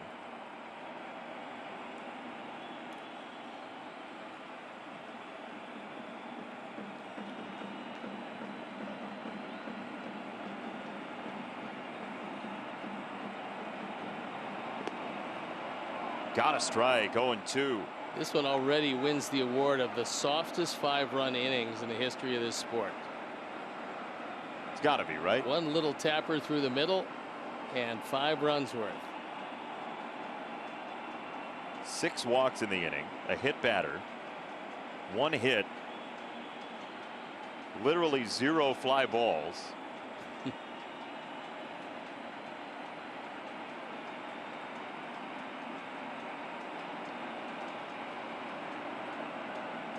Oh, 0-2 from Detweiler.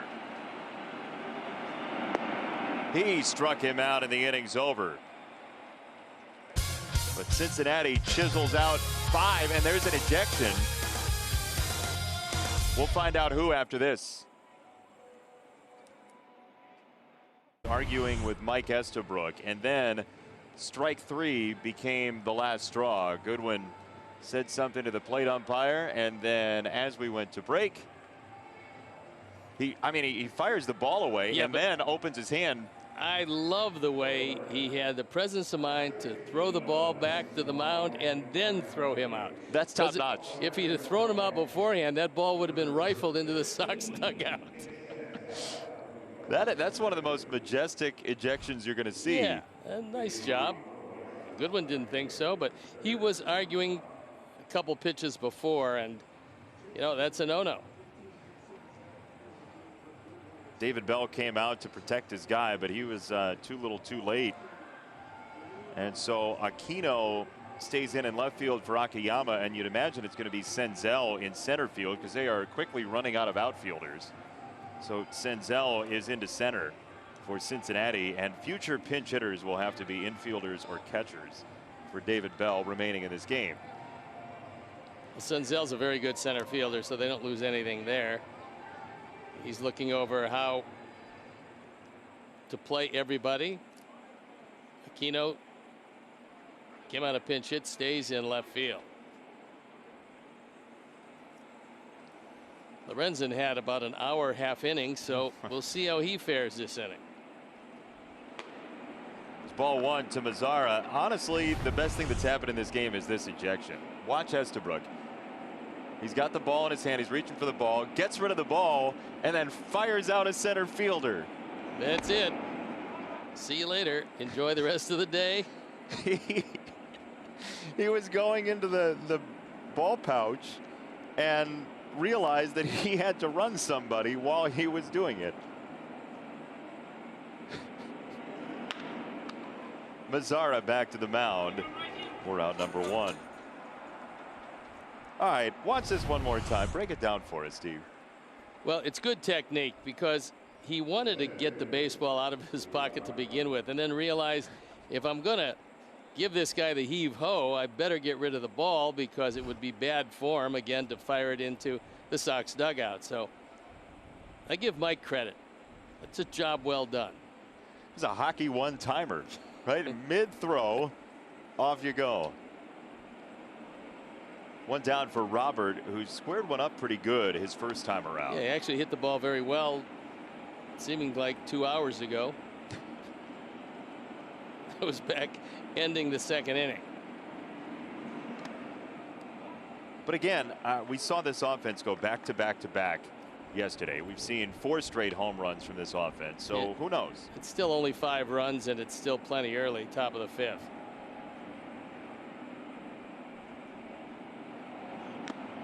One ball, 2 strikes on Robert. Indians appear well on their way to winning. It's end of 6. Indians 5-0 over the Tigers.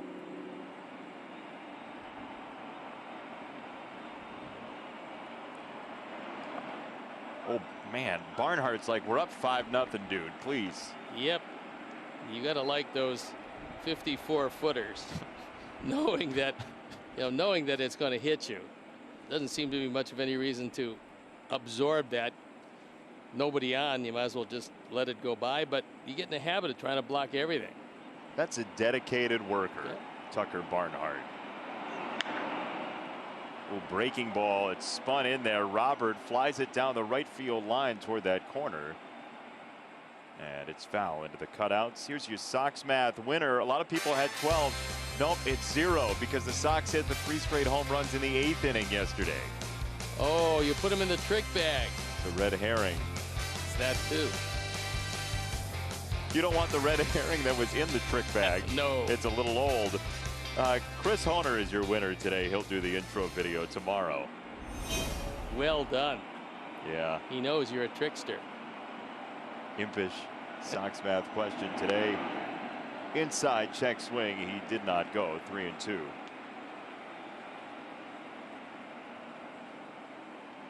That one probably didn't feel too good for Barnhart. Caught it the wrong spot in the glove. 3-2 fouled off. Yeah, if Luis is swinging it well, it's a hanging slider right over the middle of the plate. Now you have to worry about that slider that's going to dip down and well out of the zone.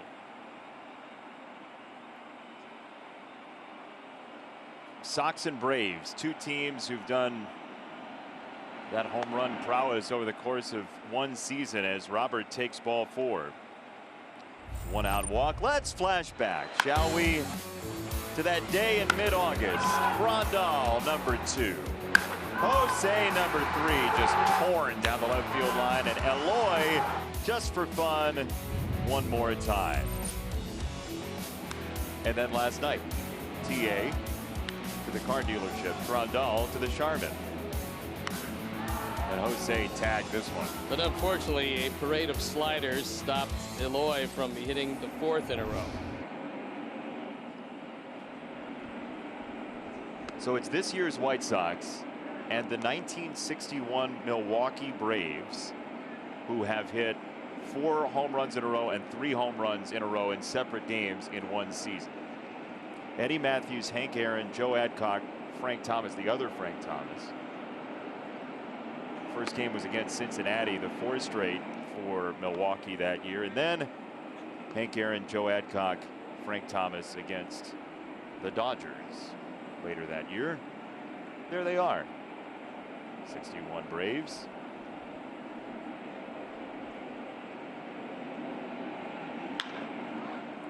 Sanchez, right side and through. It's a base hit, and Robert on his way to third. Sox have first and third, 1 out here in the 5th.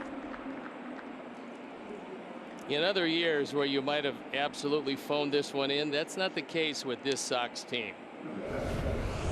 They're going to still peck away. This is a cutter. Lorenzen's gotten a lot of good mileage on that cutter today, but not this time to Yolmer, who drives it through the right side. So Luis, with great speed, just turns it on, and no chance for Castellanos. Maybe all for Lorenzen here.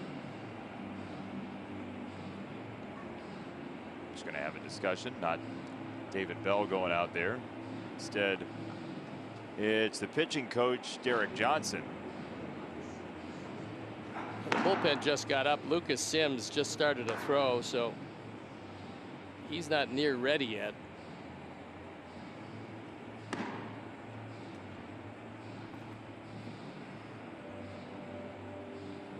So first and third, 1 out, and Tim Anderson, who's grounded out and struck out against Lorenzen so far. David Bell's got to pick up that newspaper that's sitting in the fence there.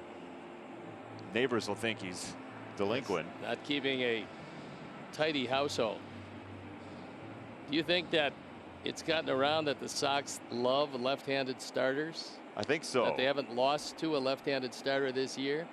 13 straight right-handed starters. And a passel more waiting in Cleveland. Yes. That's your favorite unit of measure recently. Whoa, that's a strike. That wasn't. That is outrageous. That wasn't good. This crew's been a little inconsistent, shall we say. Let's see it again. See if we were right real time. I mean. Well, first of all, it's way out of the strike zone, but he says he swung. Wow. Yep.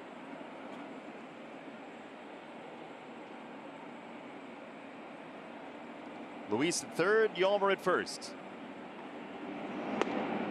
0-2.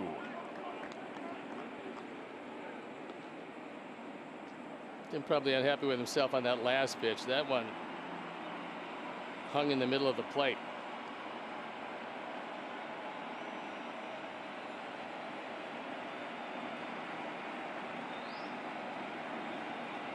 Lorenzen's thrown a lot of sliders to Tim Anderson today. That's a high fastball, 1-2. Hasn't lost anything on that fastball. It's still 97. Super athletic right-hander. All muscle on the mound, Lorenzen.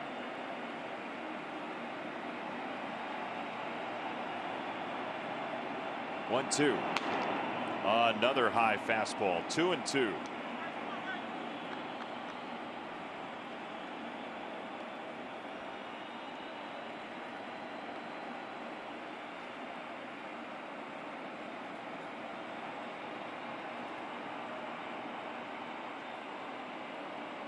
Luis at third with that first Sox run awaiting. Sanchez at first.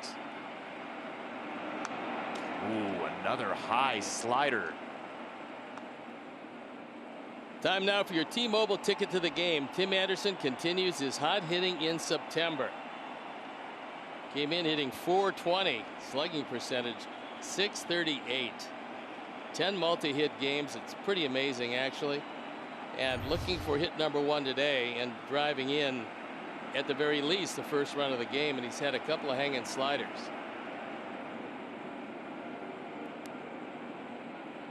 Two. On the ground, just foul, wide of third. This is really the first sign all afternoon that Lorenzen is starting to lose it. He's thrown fastballs up out of the zone, but the slider, which was just exploding earlier in the game, is not quite as pinpoint and a little lazier this inning than it's been. So let's see if the boys can take advantage of it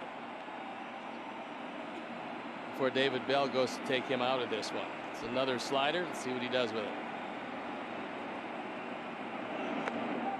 Check swing. 3-2.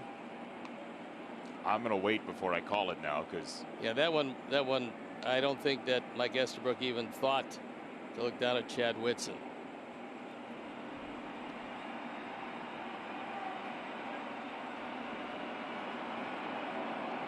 Madrigal next, 3-2. 15 full counts in the ball game. We're in the 5th. Tim fights it off. That was a pretty good pitch, and he got a piece of it. Well, too close to take, so he protects and keeps the at bat alive.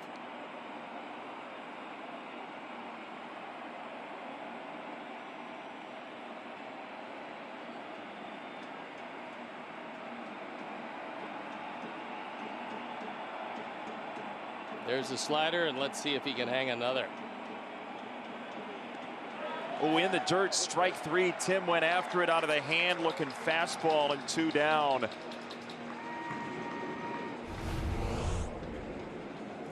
This is a real bad slider. I mean, that ball literally was 5 feet in front of home plate. Talk about expanding your zone. Yikes. Nice stop once again by Barnhart. You're not going to see it bounce further away from the plate too often. And Lorenzen's going to get out of Dodge so far without allowing a run, as David Bell goes to get him and Lucas Sims getting loose.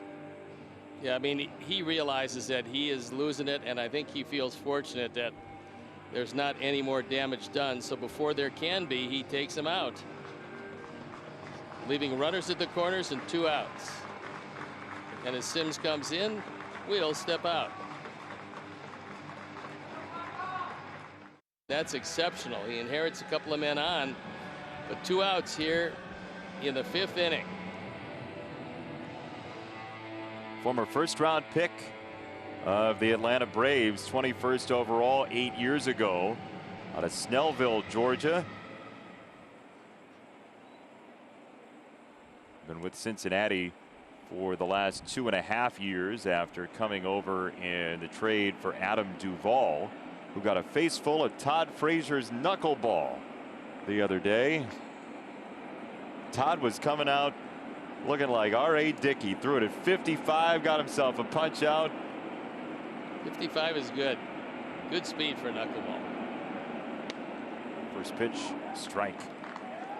That was a quick breaking slider. So he throws slider and curveball. The slider, the harder of the two. The curveball he throws about 35-40% of the time.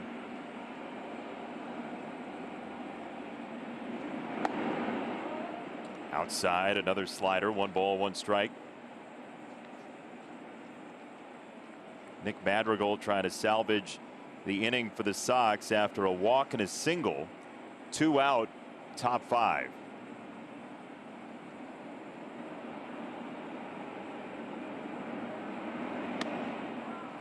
First fastball, 2-1.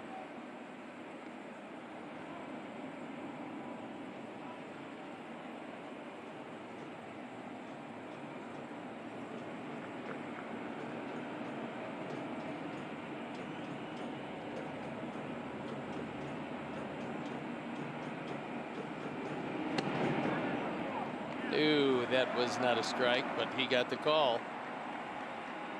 That one literally was on top of the pitch before it. They were both in almost the identical same spot. And it's a strike. There have been some really good umpiring crews this year, and we may see them again. This crew's having a tough series. 2-2. Nick has to throw his bat at that ball. Slow roller. He's safe. He beat it out. Nicky 2 strikes. Gets after it again. It's 5-1. That's 2 hits. A perfect day for Nick. And making contact turns into gold. He's so difficult to strike out that putting the bat on the ball, which is what he does all the time, bringing Moustakas to his left, he can't get it there in time, and he beats the play at first clearly. Great hustle, run batted in, first run of the game. It's only a 4-run lead, and you never know what happens. He looked like he was at the Super Speedway in Brooklyn, Michigan, took the banking turn on the infield to get himself revved up. Apparently better footing on the grass before he drifted straight to the bag. He listed coming down the first base line, and now Abreu takes ball number 1. Double here would look pretty good. Why stop at a double? Well, I don't want to appear to be too greedy. Oh, interesting. Yeah. The appearance of greed on a Sunday is not good. First time for everything. 1-0 from Sims. No, sir. 2 balls, no strikes. Nick Madrigal now a .340 hitter with 2 strikes, which is insane. That's amazing when you consider how young he is, and this is his first look at major league pitching, and you realize just how good he's going to be, because he's really good now.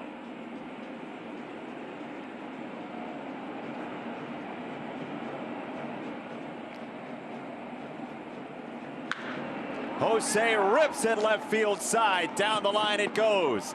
Aquino's got to go get it. 1 run is home. Madrigal scores.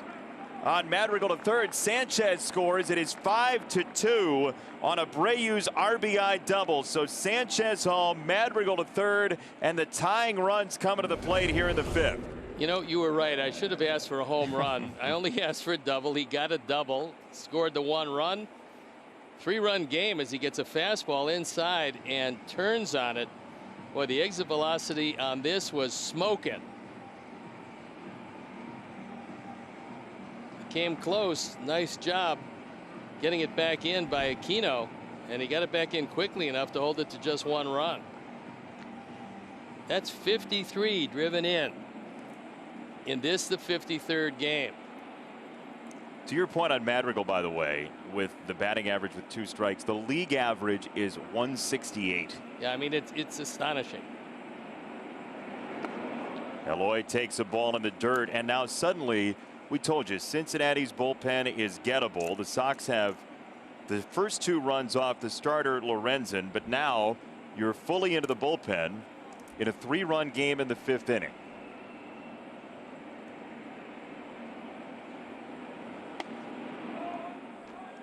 (2-0) on Eloy. Not a difficult park to hit a home run. And he is well ahead in the count.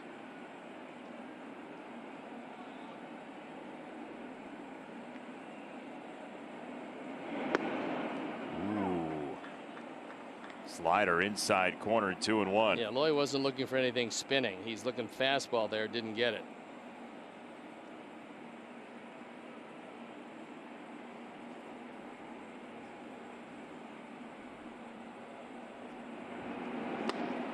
Two and two.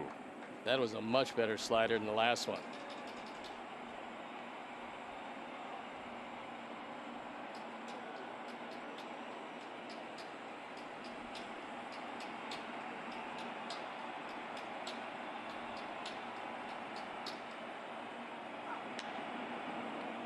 Eloy in the air to right field, and this is playable for Castellanos to retire the side. Sox get a pair though, and are starting the comeback 5-2.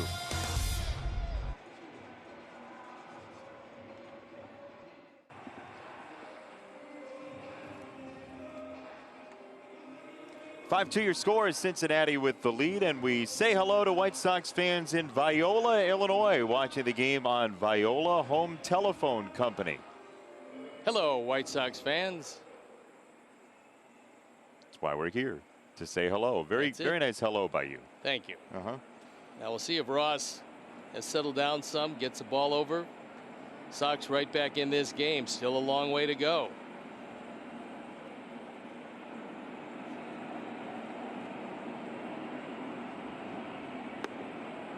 Ball one.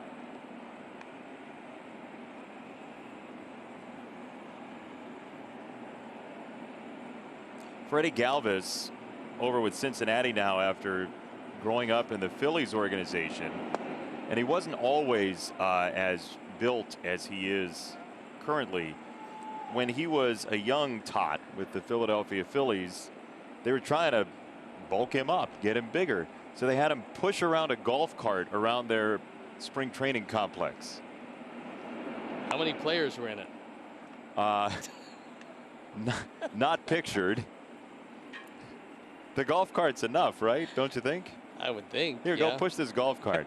Why does everybody else get to do PFP? 2-1. Galvis to left, base hit. Hey, White Sox fans, the Xfinity Sports Zone is the ultimate hub for all things sports, all in one place. With the Xfinity Sports Zone, everybody wins.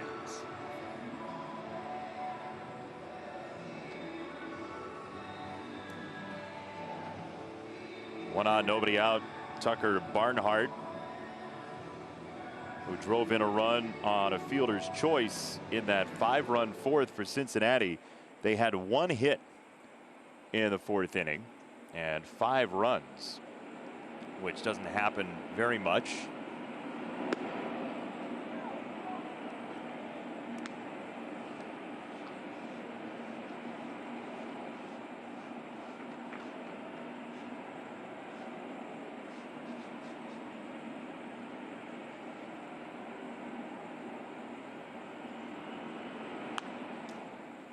Foul ball 0-2 on Barnhart.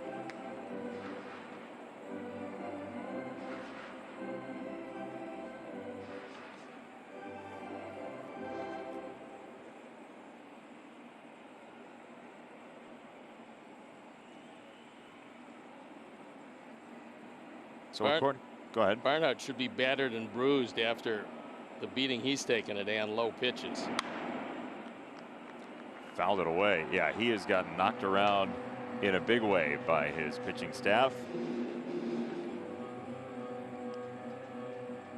So August 28th, 1909, the only other occasion where a team has had 5 runs on 1 or 0 hits, according to Baseball Reference, and it was the White Sox who did it back in 1909.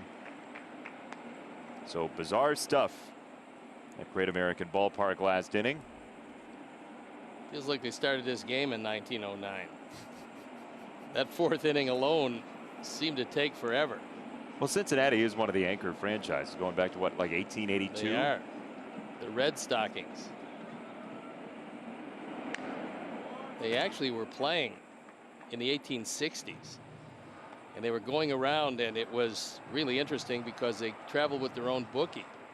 And they would make bets. They would either give runs to the opposing team or odds, whichever they wanted. And that's how they paid for uniforms and salaries for the players and everything else. They were the first professional team.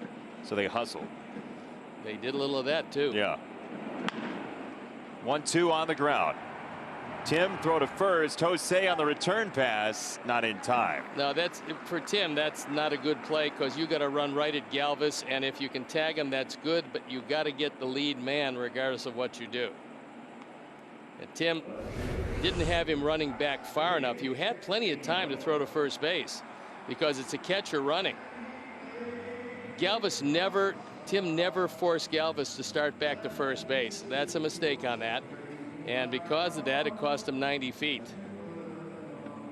Well, what's interesting is Tim made basically the opposite play the other day, where he chased a runner down to end the ball game. And did exactly what you need to do. Mm-hmm. but you got to get the runner running back to first base. Then either you tag him or you deliver the ball, and then you have him in a rundown.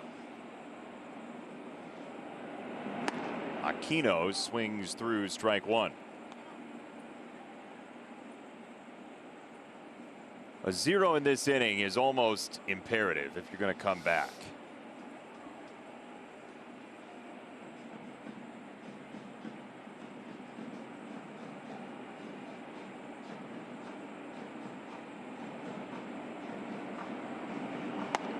Ball and a strike on Aquino.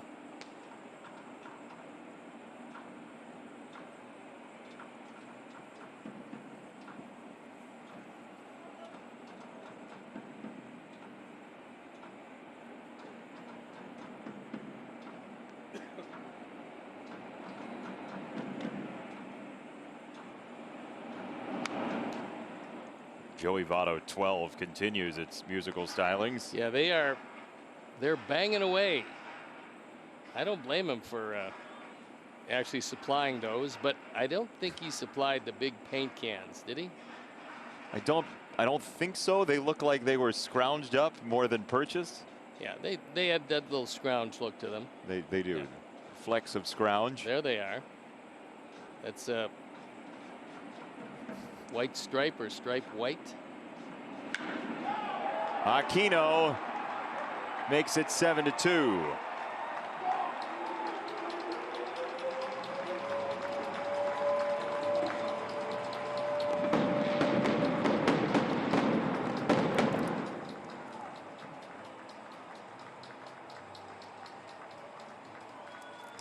Came in for a pinch hitter in the 5th inning, and yeah, that'll give you a headache, I'm pretty sure. And this will give the Sox a headache. A towering home run by Aquino. Ford home run replay. He gets literally every bit of this one.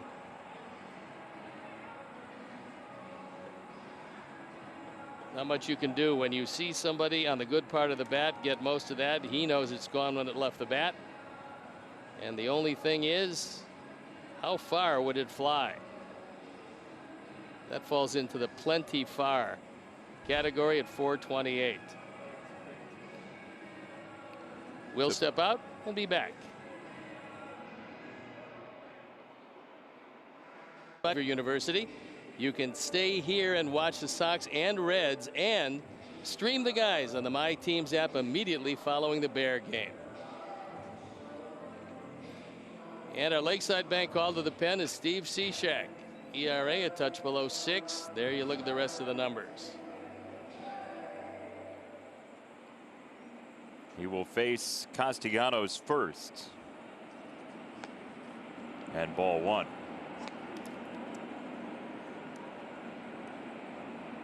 Castellanos has yet to put a ball in play today. Intentional walk and a run scored in the 4th. 2 strikeouts before that.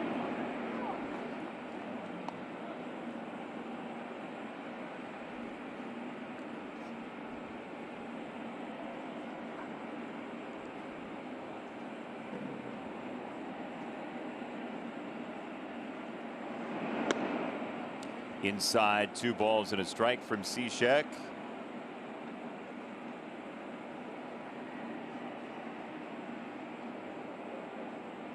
Last thing you need is down and in to Castellanos here. How about there? That's fine. That time I think he swung at the motion, not necessarily the baseball.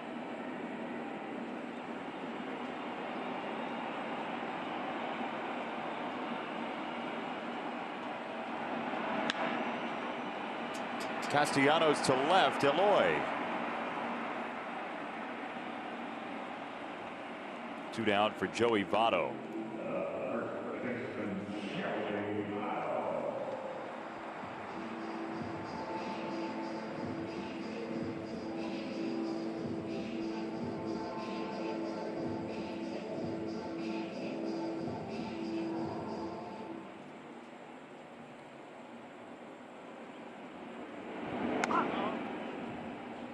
Votto, I think, thought he was going to get hit for sure. He was yelling before the ball got him.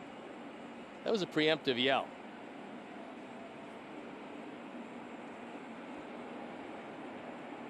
A rebel yell, some musicians might say. 2 balls, no strikes. Joey Votto has no problems taking a walk. No. He routinely leads the league in on-base percentage.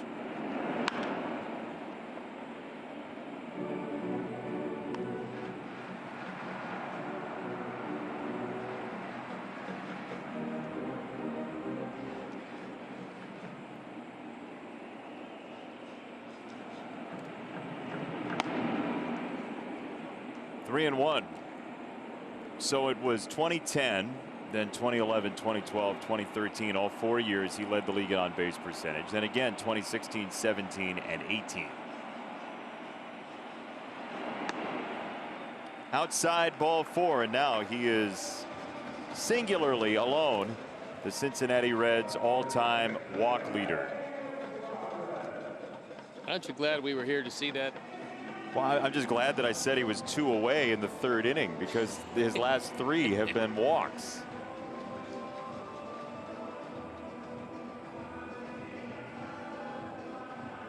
Will they give him first base for that? You give him a baseball? I mean, I think you hand him, maybe 4 baseballs. That's what I was going to say. You take a jar and you put 4 baseballs in it, you give it to him. There you go. And then you give him a plate and you say they can't be near each other. There's your gift. And that's a good one. And a couple of ginger chews.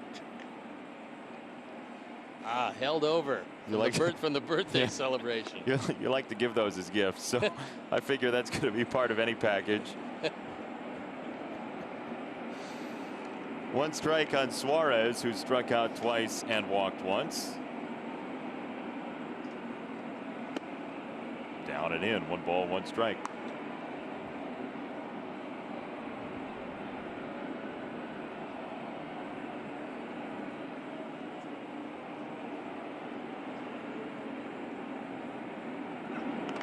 That hits him, and then hit James as well. Hit by pitch for Suarez is the 3rd hit batter, so 11 walks and 3 plunkings today.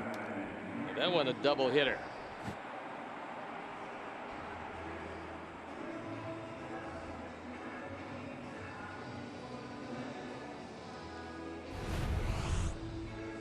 So it bounces off Suarez.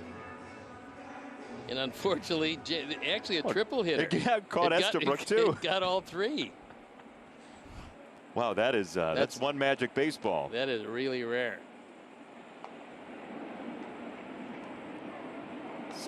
Are the Mets playing right now? Can we get can Keith Hernandez see that and just make sure the physics are right? Keith, what do you got on that? Yeah, the Mets are in the 8th inning, so he's not watching. 1 ball, 1 strike on Moustakas. We've seen basically everything you're going to want to see in a baseball game in 4.5 innings today. We saw an ejection with a ball thrown right before it. And on the bright side, it is the 5th.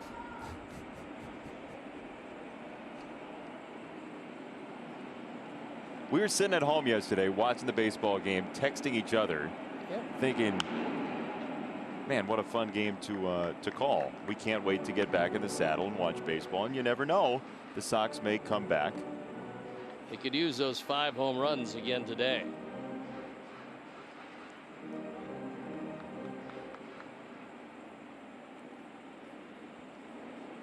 One and 2 from Cishek. Votto at second, Suarez at first. And Moustakas on 1-2. Climbs it foul.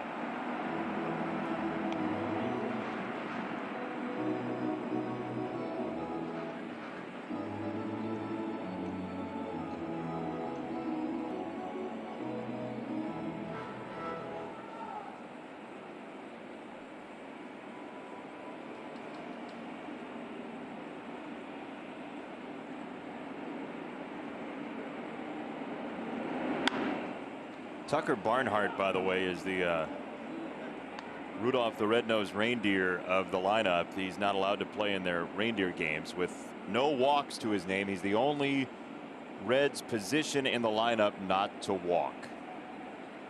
does, however, have a run batted in on ground ball.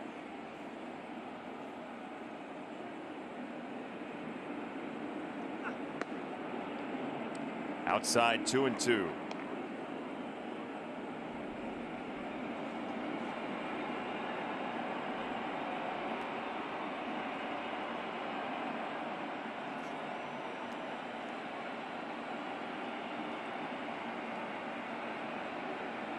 Pitch number 20 from Cishek is a swing and a miss for strike 3.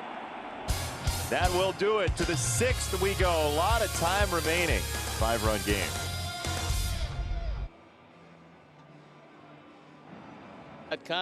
Cincinnati frontline heroes who were surprised by 2005 champion A.J. Pierzynski and Joe Creedy. Imagine their surprise. Imagine. Yep. That's a very cool thing that A.J. and Joe Creedy did. It's very nice. Sox could use some runs here. Lucas Sims to Edwin Encarnacion to start the 6th. Fastball strike.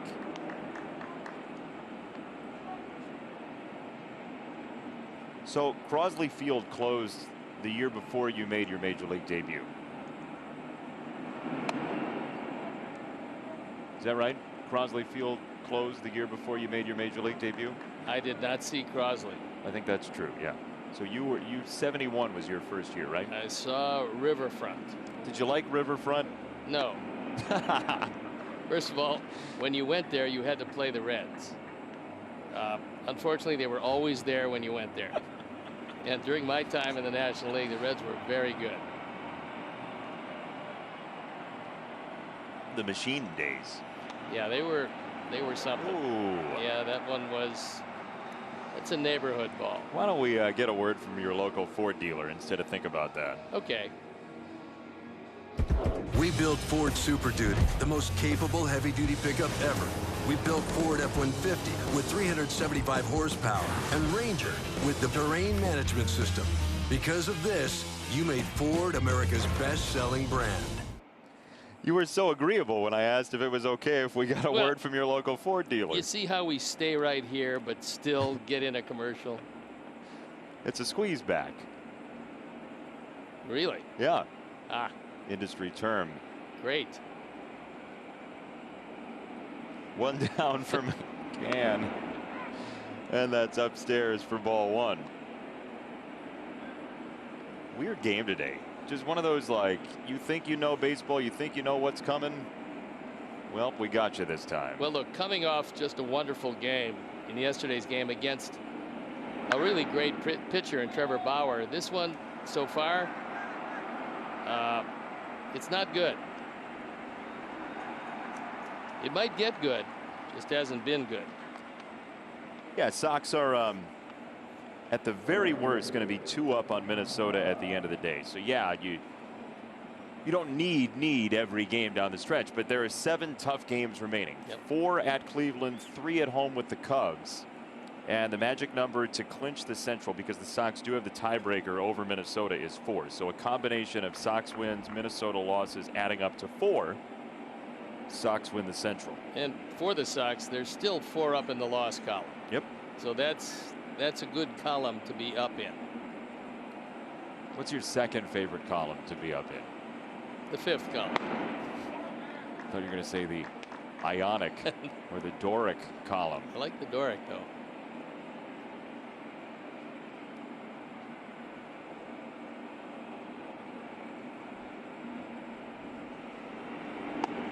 One ball, one strike on Mazzara.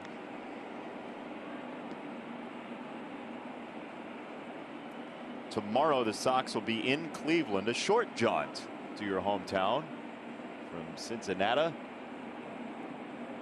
Not much flight time, and then very short drive to the hotel and a very nice walk to the ballpark. Yes, indeed. That was the joy of going to Cleveland, plus getting a chance to see some of the family. Ballpark mustard. Well, that's I can actually drop some off at your apartment, the one that's hermetically sealed. Yeah. I can knock on the door, leave it outside, and you can enjoy ballpark mustard without the joy of going to Cleveland. Very kind of you. Mazzara right-hand side, and that will do it. 1-2-3 inning for Sims. Bottom 6, 7-2.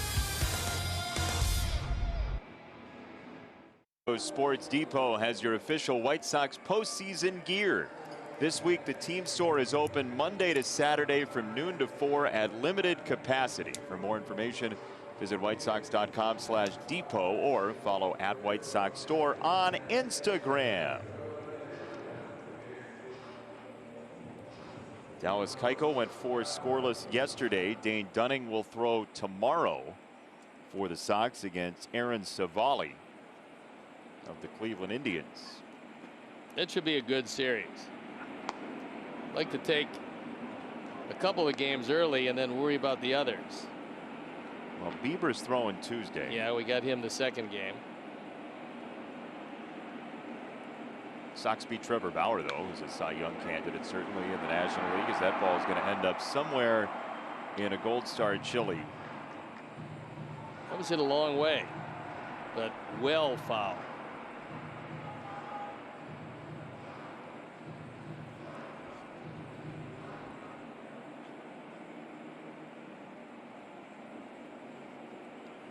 One ball, one strike. Called a strike, 1-2. Good boy. Yes, that he got him with the 36-inch plate.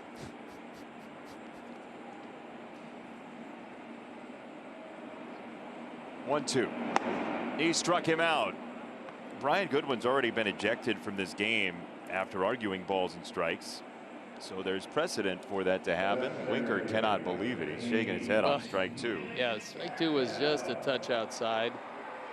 But at this point, you'll take anything you can get. So Nick Senzel will bat. Young, very talented outfielder. We saw him in spring training last year and figured he was maybe a year away. He's not gotten the same playing time as you might have expected this year, but boy, is he talented. Yeah, I think he's got a world of talent, but right now they're must be easing him into the lineup because he doesn't face a whole lot of right-handed starters.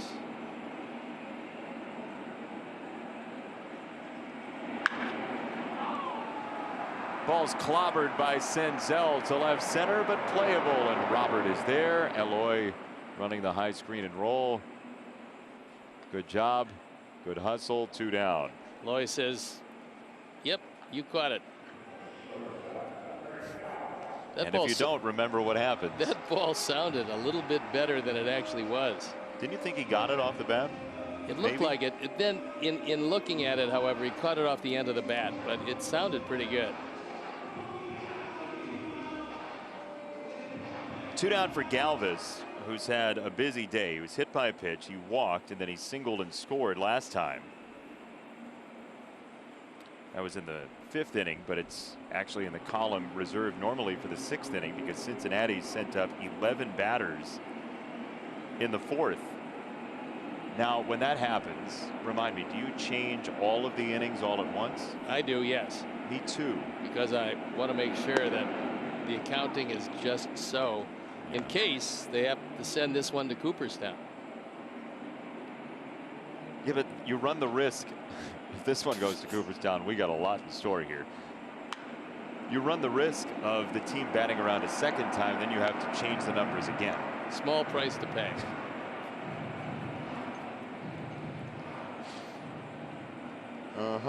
Yep. We just ran into a Reds team that they're very good when they wear the Los Rojos shirts. Looking to go to 1-0, I believe. This year, but in the past, they've worn them successfully. Do you have numbers on that? I have a list of that, yeah. What's funny, people can't see, is you did look down at invisible papers when you said that, as this goes down the left field line toward the corner, and that's a fair ball. Freddie Galvis on his way to second base to throttle down with a 2-out double. Well, I do have this as an official statistic. Freddie Galvis is now 2 for 2 after you told the pushing the golf cart story. So if you'd have kept that one in abeyance, he'd have still had a perfect day, but now he's 2 for 2 to go with being hit and walking and scoring 2 runs. You don't know if he would have homered twice without the golf cart story. Well, that's actually true. Down in more invisible papers. Down the line for a 2-base hit. 2 out, Tucker Barnhart. First pitch, a strike from Cishek.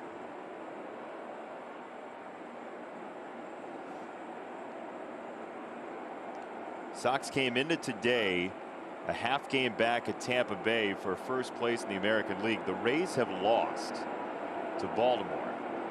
So that's good news in terms of gaining losing ground possibilities. Tampa Bay starts a series with the Mets tomorrow.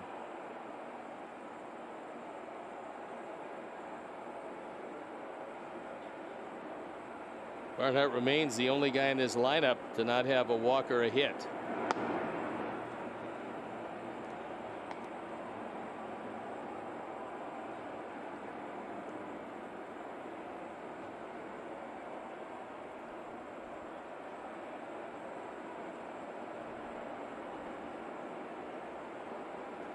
Cishek 2-1.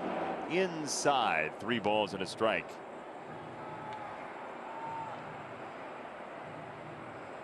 Notably, the Reds went in order in the first inning. They did. And that was it. First and the last inning they've gone in order. Fouled away, 3-2.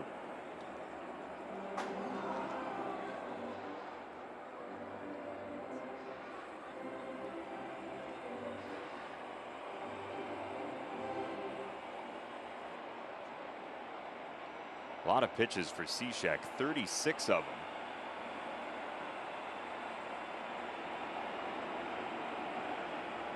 Three and 2. Foul ball. There's some wildness that happened on that foul ball. Heard a lot of shrieking at Great American Ballpark. The blue sky overhead, the home of the Reds. It's a gorgeous day except for that scoreboard.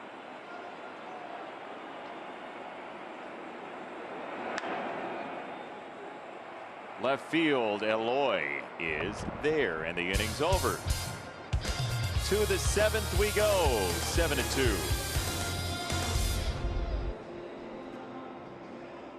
Breaking news, player updates, stat leaderboards, standings, and more, and then some. Download the MLB app today, the #1 app for live baseball.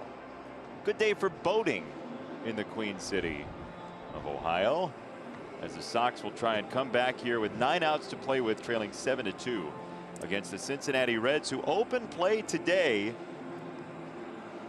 a game back of second place St. Louis in the NL Central and tied for 3rd place with Milwaukee. So a huge game for Cincinnati here, as they are talking about maybe Trevor Bauer coming back on 3 days rest, going on short rest to try to lurch them into the playoffs. I think that's what he wants to do. He's offered to do that. And I think the irony of it is that they call it short rest, but it used to be the rest that everybody got. You'd be in a 4-man rotation, you'd pitch every 4th day, and I really enjoyed that, being a control pitcher. Every 4th day was much better for me than every 5 days. But now it's short rest. So I think he can probably do it and do it well. He's quite a specimen, and he's very, very talented. Soft catch, 1-2. The Sox dugout screaming at Estabrook, the plate umpire, and the question is, will everybody last before the next pitch comes? Yeah, this has been a terribly inconsistent series. That's not a strike. 2-2. Nope. Tim Anderson is giving it to somebody in the dugout. You just assume him last the rest of the game, certainly. Ball 3. That one just missed. Just missed, pulling Barnhart's shoulder out of the socket. Tucker Barnhart. Yeah, he's gonna be exhausted. He's gonna sleep real well tonight. 3-2. Robert chops it foul, third base side. Nick Capra on the case. I think he was looking for a fan to throw the ball to. It's a good plan. You get into rhythm.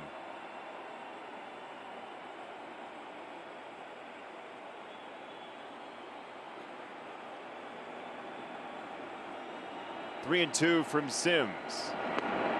That's down. It's ball four, and it's a leadoff walk. NBCSportsChicago.com is redesigned with you in mind. You might not believe that, but that's true. You'll find all of your White Sox news, highlights, podcasts, and you can stream the games. Visit the new NBCSportsChicago.com. They know what everybody wants in a website. That's exactly right. With you in mind.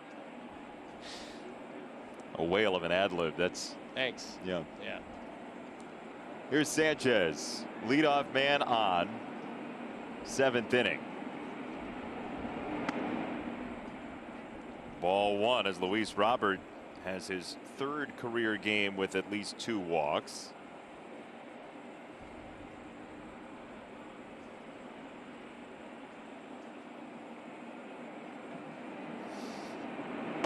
Upstairs 2-0. There's still 9 outs to go, and 5 runs is not that much to come back from. With all the zany that's happened in this game. Still be in the game. 3-0. Sims is having location problems because he's not in the neighborhood with any of these pitches.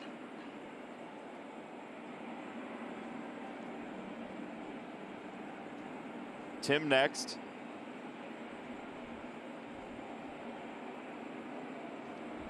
Three and 0 from Sims. Right down the heart, 3-1.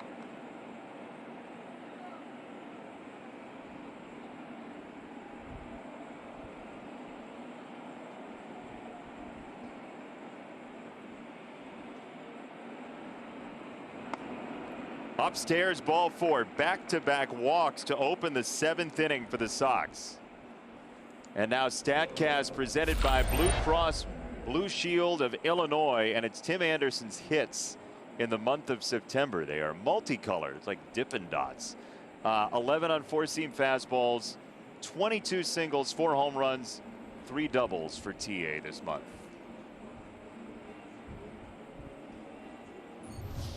He has done it against everybody and everything, as another meeting on the mound slows this at bat.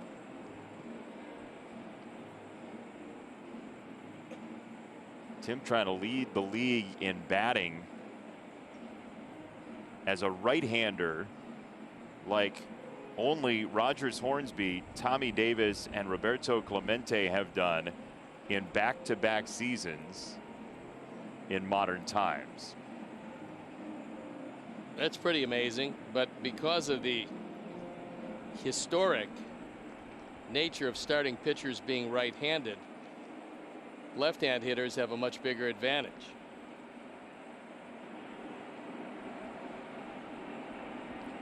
DJ LeMahieu today is 0 for 2 for the Yankees. He is the closest contender. He was leading the race before the day started.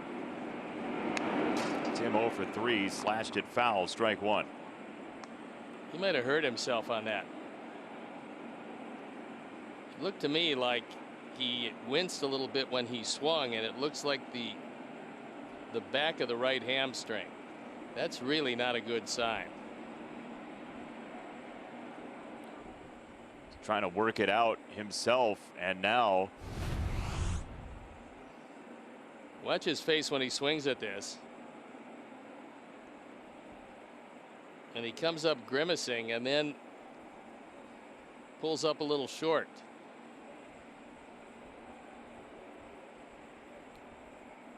Reach for the back of the leg very quickly. As much as you'd love to see him in this one, if there's any doubt at all. Well, he's saying he's okay. The thing is, you got to run to first if he makes contact. Yeah, I think that Ricky's going to do the right thing. He wants him to leave this game. Tim wants to stay in, but he's way too valuable to do any consequential damage to that hamstring.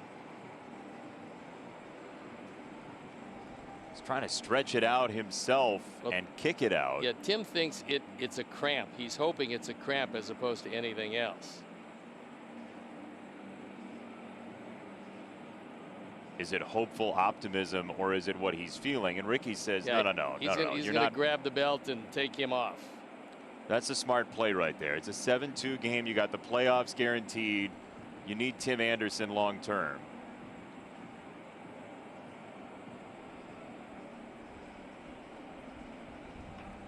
He's going to come out of the game, so we'll see what the Sox do. I hope it's nothing more than a cramp, but Moncada's grabbed a bat and he's going to go ahead and swing it here. So Yoan will move to third, you'd imagine, and Sanchez will play shortstop.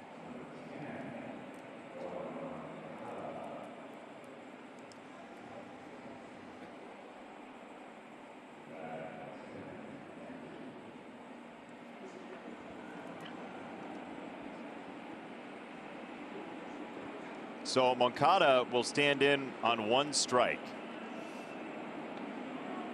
This gave the Cincinnati bullpen a chance to get just about as loose as they had to get in case they want to make a change.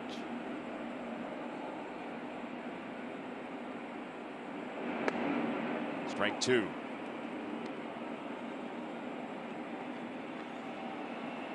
I believe with 1 strike on him, if this is a strikeout, it goes to Tim. I believe so. Yep.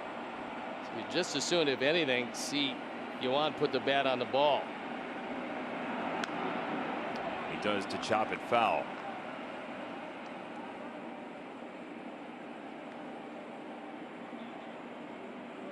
Tigers are still kicking bottom 9. They scored 3 in the 8th, 1 in the 9th. It's 7-4 Cleveland. So the Tigers are trying to help the Sox out for tomorrow, going a little bit deeper into the bullpen.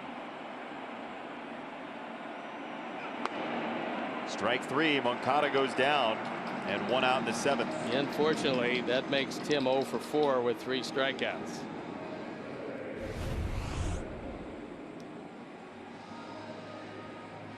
Throws a high fastball by him, and we'll move on to Nick.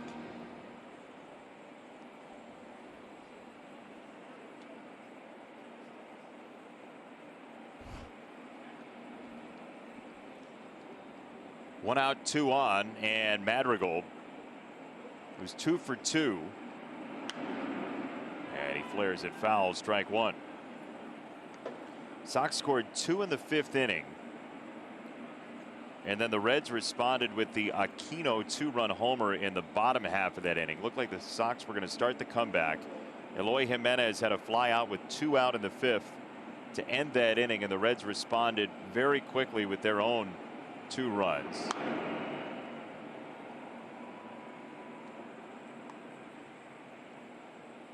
Nick loves high fastballs, even in bad visibility.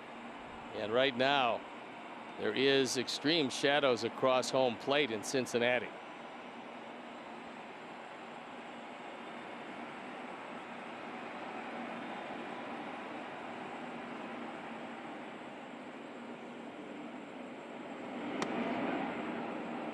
Outside, 1 ball, 2 strikes. Barnhart's got very quick hands, because he eased that one over the outside part of the plate, but it was clearly off the plate.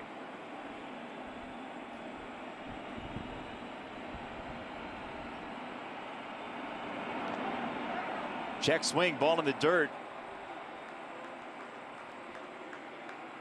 And Madrigal evidently went.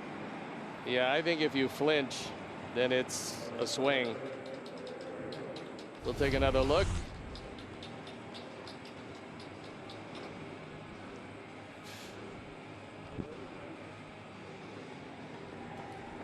It's been a rough series for the arbiters of the game.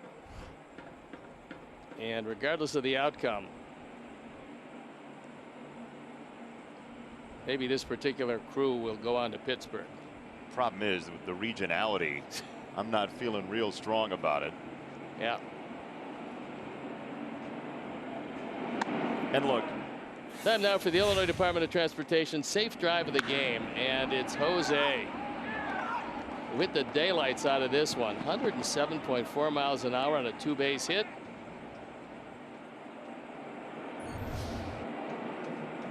All I was going to say is these guys are trying. It's not like they're not trying. It's not like they're bad guys, right? It's simply you got a rough day, and you got a couple of rough days. And what I will say is it's a problem when you have the same crews over and over again. And I know it's for safety this year, but you see the same crews and say they're in Cleveland as well. You're already going to have this built up history. Yeah. There's a reason they like to spread it out. And this has been a strange season for that purpose as well.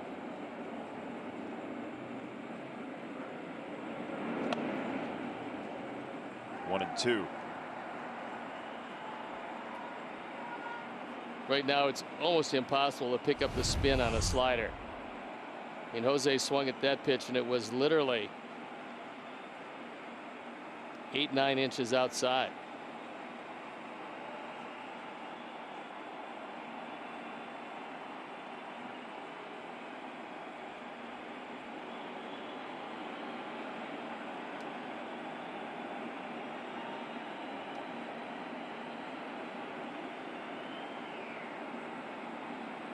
One, two. Jose got a good piece of it and flipped it down off the sidewall.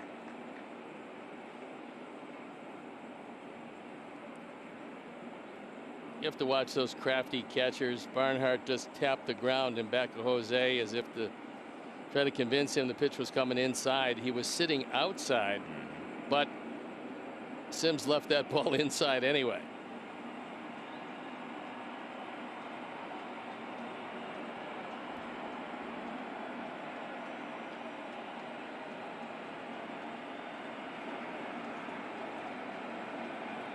Long look in. Sims has thrown nearly 50 pitches in relief today. Oh boy. When you can't see it, you're in shadows and it pops out of the hand 95 and up and in. Yikes. Top three finishes in the Triple Crown. Jose Abreu is top three. He would join that group. Pretty impressive.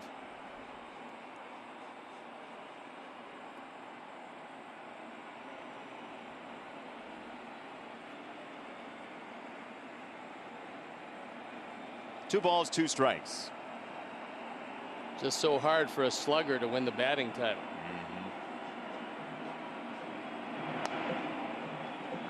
3-2 on Abreu, which has seemingly awoken the percussion section. Well, I'd love to see Jose get a piece of one. Gets one out here. It's a 7-5 game, and then a shaky pen might do the Reds in. And this is a huge game for Cincinnati.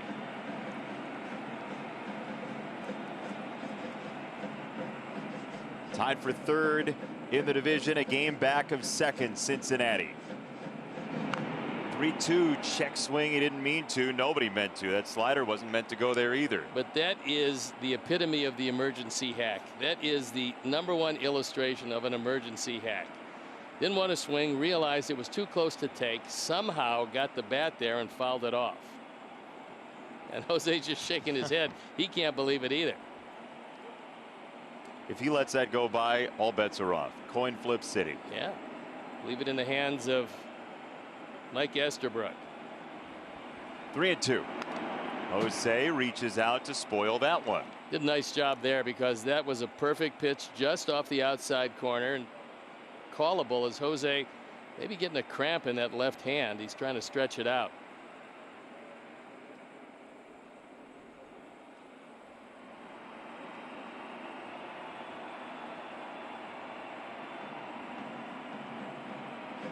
Robert at second, Sanchez at first, 2 walks, then a couple of strikeouts, and now Jose on 3-2 against Sims.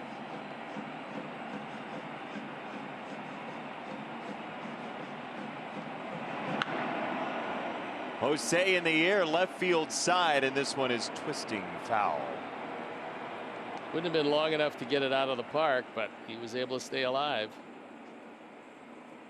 Once again, stretching out that left hand. Felt he got a couple off the end of the bat, and it's singing to him. We got enough music in the ballpark. Jose doesn't need a singing hand. Got the whole drum section.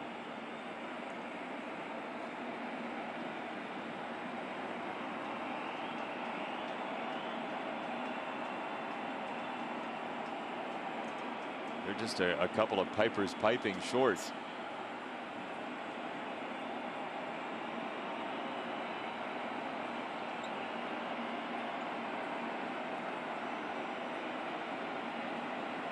Three and two.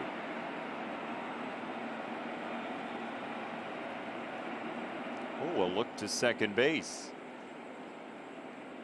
Well, knowing that Robert was going to be going, he was turning around to pivot. Of course, it would help if there was an infielder at the bag. Details. Yeah, there was not. 3 and 2. Sims to Abreu. Jose rips it foul. Good at bat from Jose Abreu. Boy, this has been a great at bat.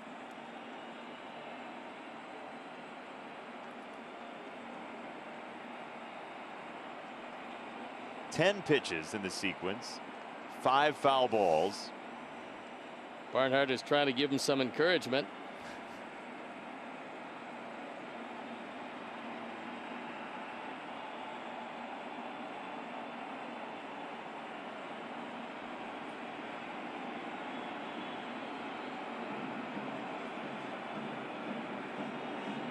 Three balls, 2 strikes. He struck him out on a fastball, and the inning's over. We'll go bottom 7. Sox are down 5.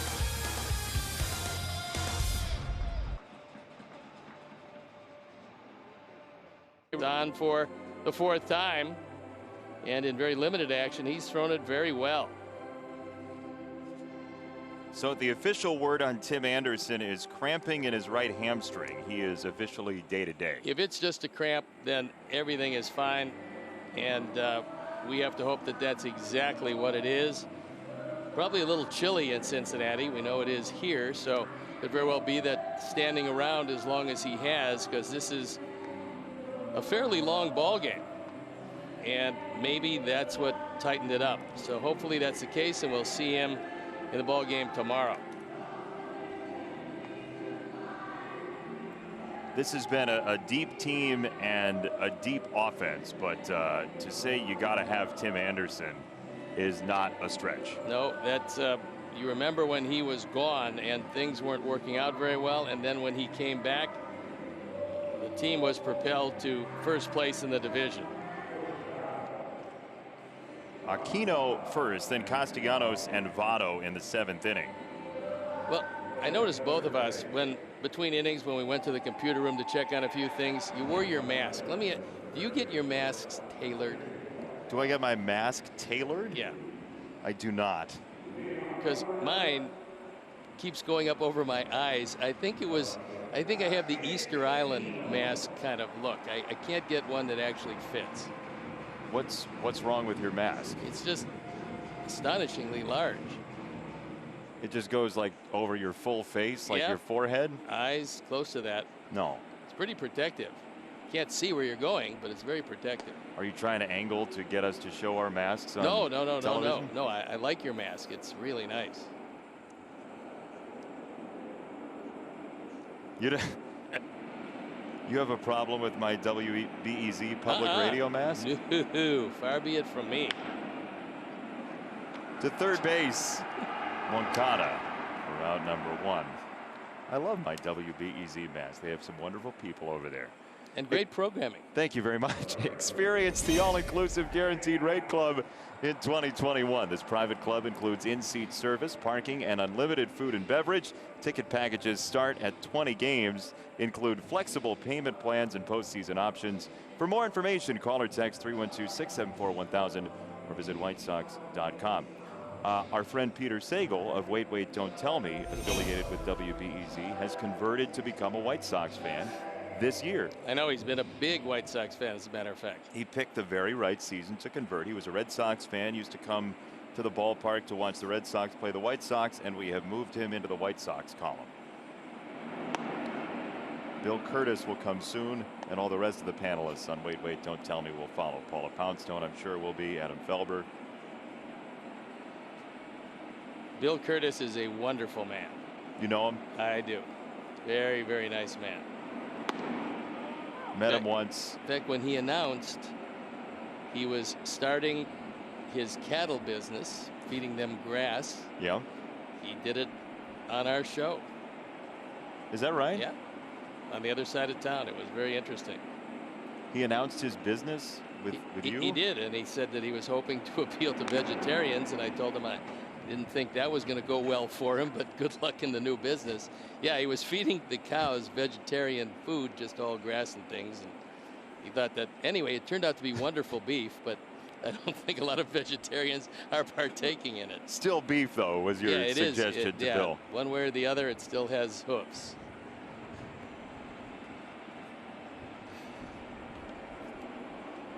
We're just grazing here in the 7th inning. Well, oh, strike 3 called. Castellanos sent away by Ruiz. 2 gone.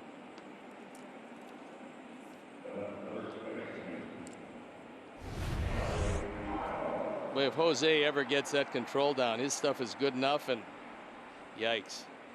We'll take it.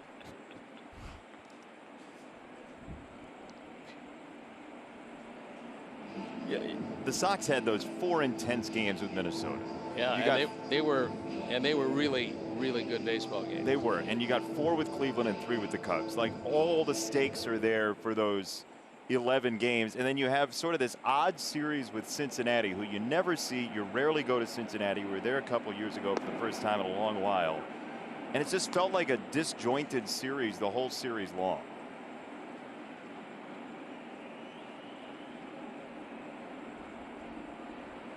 Not as disjointed as vegetarian cattle, but hey, you take a shot. 0-1 is in for a strike of fastball. 0-2 from Ruiz to Joey Votto. You always get the feeling watching Joey Votto that he has sore hands, that he actually swings begrudgingly. Yeah, I'll swing, but I'm not going to swing all that often. Maybe once in at bat. Yeah, I might hit it.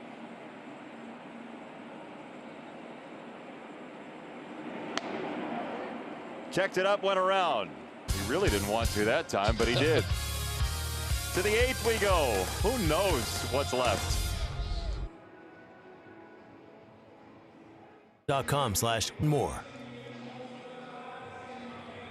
Got a new pitcher in the ball game. It is Archie Bradley.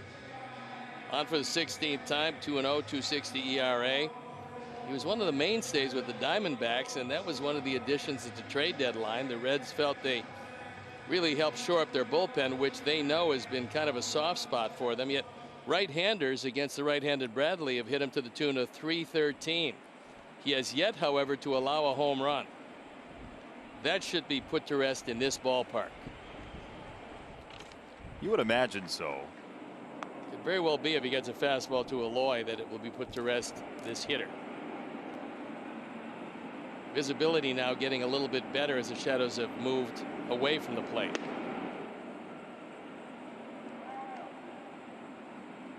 Sox have had a couple chances in this game, including the leadoff back-to-back walks last inning.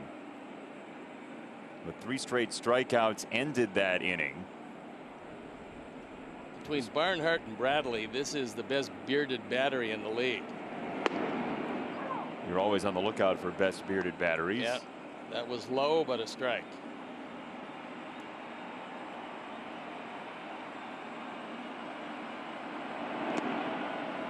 Strike 3, 1 gone.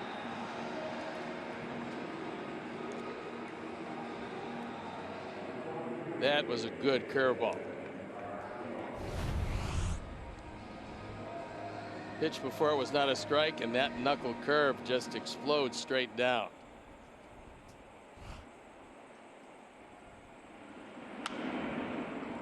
Foul ball from Encarnacion. Edwin 3 strikeouts today. Sox have 13 strikeouts. When you strike out 13 times offensively and walk 11 from the mound, it's not a great combination. No, usually that will spell L. But it's been a strange year, so you never know. Don't know. Don't know until it's over. 2-1.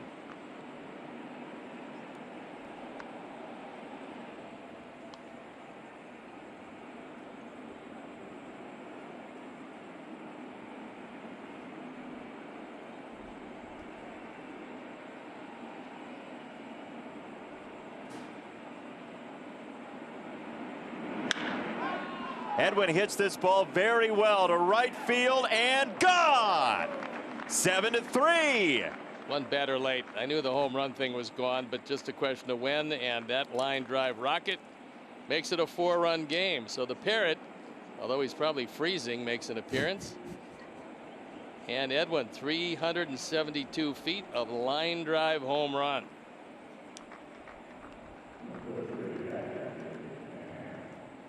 That's his 10th, 18th driven in. Ford home run replay. A fastball out of the strike zone, and Edwin goes and gets it.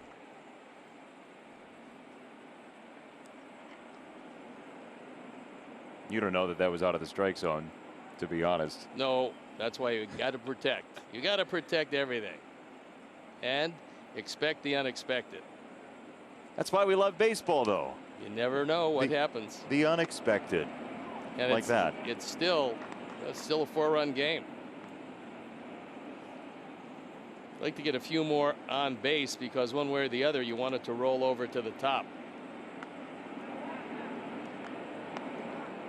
So McCann, then Mazzara, then Robert and Sanchez leading to the top of the order that Tim Anderson is out of with a cramp in his right hamstring. Almost got him. 2-1.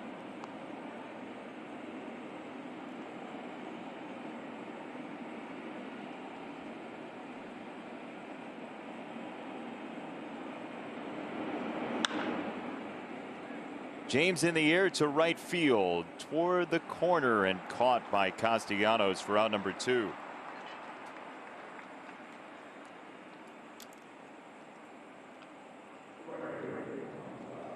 '11 first round of the MLB draft. Some big names there. Dylan Bundy with a bounce back season this year. Garrett Cole obviously with the Yankees now.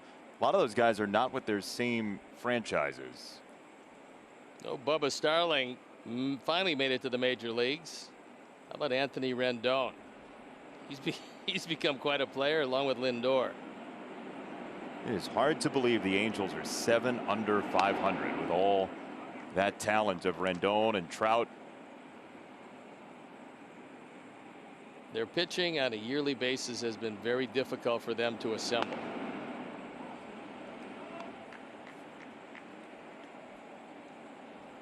If you could put Archie Bradley's pace in every major league pitcher, yeah, a lot of folks will be real happy.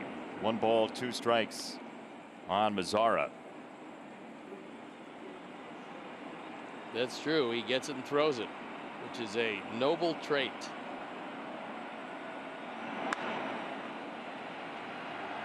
Left side for the final out of the inning. Sox get a run. We'll play bottom 8 after this.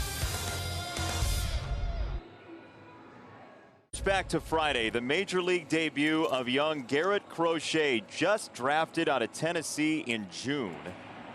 And the White Sox got a good one, it looks like, Stoney. What a performance this was. I mean, he got it up to 101 miles an hour. He fanned a couple of guys.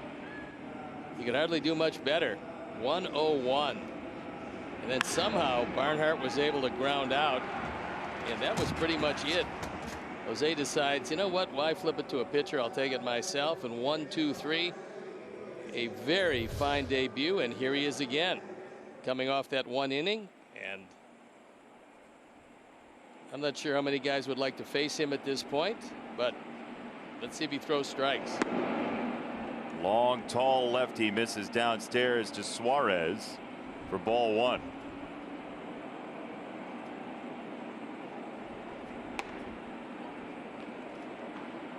2-0. I've had a couple of college baseball people say Andrew Miller is their comparison for Garrett Crochet. Well, Andrew came up as a starter. He was #1 draft pick. That was for the Tigers.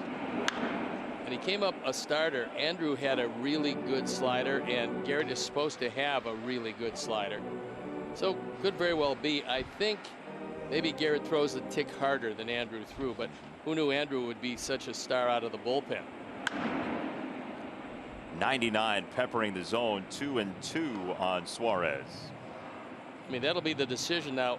The Sox did draft him with the thought of making him a starting pitcher, but it depends on what the ball club really needs and how quickly that becomes available.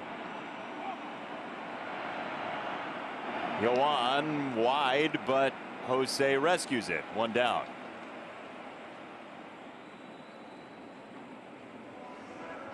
So Garrett Crochet straight to the majors. Last guy to do it 10 years ago, Mike Leake. Nady 10 years before that. Ariel Prieto 1995.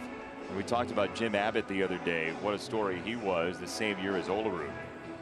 Well, for Prieto, a different scenario. He was a Cuban pitcher, and I remember when he was drafted that year, the Cubs actually chose between him and Kerry Wood. And they chose Kerry Wood at #4 in the draft. Let Prieto go to, I believe, Oakland at #5 in the draft. But he was more the finished product. I mean, it wasn't as dramatic him starting in the major leagues.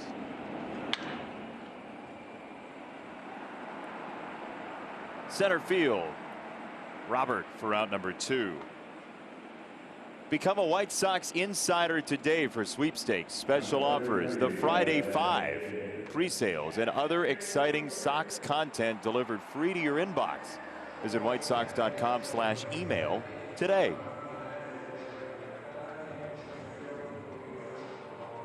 Well, you'd have to believe that if Garrett just throws strikes with the stuff he has, there'll be a whole lot of people that are going to be anxious to face him out of the bullpen. Nuclear Engineering at Tennessee. Yeah, that's not an easy course load, by the way. You know, that was my second choice right after History and Government at Kent State. Why didn't you go ahead and do it? The classes were filled. Oh, yeah. Filled with people who are smart. That was it. Real smart. Ball and a strike from Crochet. Upstairs 2-1. What do you think of how quickly the ball gets on you from Garrett Crochet? I just think he's going to be a handful for everyone, and bear in mind he's really not using that slider very much these days, but he will, and it'll make him even tougher. 2-2. He got a first pitch strike with that slider. I mean, he's just 21 years old. Yeah, it's pretty amazing that, you know, here he didn't even pitch that much in college. Nope. And yet he's drafted in the first round. You can see why. The talent is quite obvious, and now he finds himself in a pennant race in a major league uniform in some big games, consequential games for the Sox. Oh, give it to him. 3-2. Well, safe to say there's been pitches further away that were strikes today. That one just not one of them.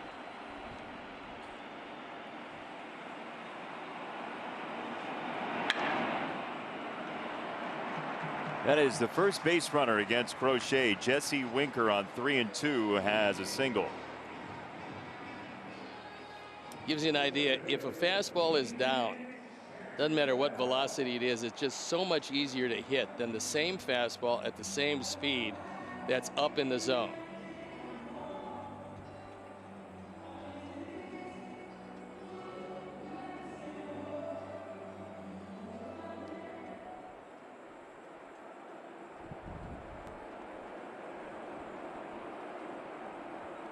Garrett Crochet will face Senzel now. Yeah, he's trying to chase a bird away from the batter's box. It was down the third base line, but obviously it's in foul territory. Bird in the hand is worth 2 on the field. Senzel sprays it foul. Now, okay, so if you're in Rocky Top, if you're in Knoxville, Tennessee, I don't know who you're rooting for here. This is 2 Tennessee Volunteers, Senzel and Crochet.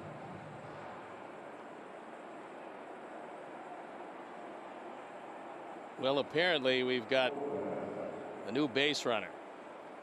Snuck up Bird? on Mike Estabrook. Winker is gone, and there is somebody running for him.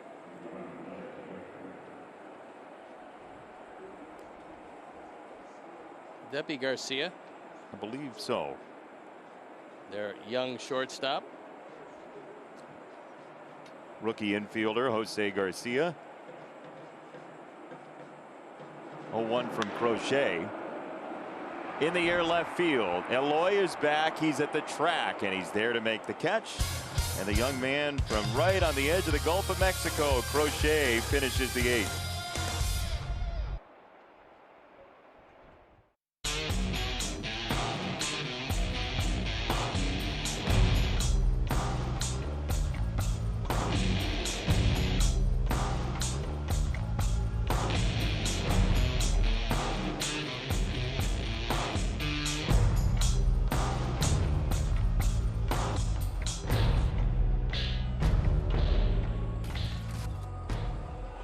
Odd game today. Sox still have 3 outs to play with. Cincinnati 7 runs on 5 hits. The walk total is gargantuan for the Reds with 11 in the first 5 innings. And it is the young man from Isla de la Juventud in Cuba on the mound. 8 for 10 in save opportunities. This is not one of them. ERA of 3.32. Good control. A lot of strikeouts in 19 innings, 25 of them. Right-handers, not so much, 175. Opponents overall hitting 200. So he's been pretty good out of their bullpen at the back end. Raisel Iglesias, first pitch to Luis Robert, his countryman, is outside for ball 1. You know, I think it's a good sign that he's walked a couple of times today. At least it shows that he is seeing the ball. And usually that means he's going to start hitting. As Garcia at shortstop, that wasn't him though. Looked a lot like Moustakas, and that's something they're confused a lot. But Robert breaks his bat, left with only the handle, and Senzel in center. Time now for the Grandview Homes home run of the game. Grandview buys homes as is, and that home run is the 1 home run. Opposite field, made it 7-3 where it stands right now. Number 10. For Edwin Encarnacion. We put out an APB for the shortstop. It's Kyle Farmer. Oh, it is. So Galvis moves to second base. He does. Moustakas is out. No, you say that, Governor. Is. Meeting is adjourned. 1 down for Yolmer Sanchez. And there is strike 1 from Raisel Iglesias. Well, the Sox still have 2 outs to go here, but going into the final week in first place with, at the very worst, a magic number of 4 to win the Central is a you'll take it if I told it to you at the beginning of the season. Well, there's no doubt that the Sox, for where they were, have overachieved. However, having gotten there, they've really been putting the hammer down and played some great baseball. This game accepted. This is one of the baddies, but you can't walk that many guys and strike out that many times and get away with it. But I expect the series against Cleveland to be as intense as that series was against the Twins. And if it's near as successful, that will be a good thing.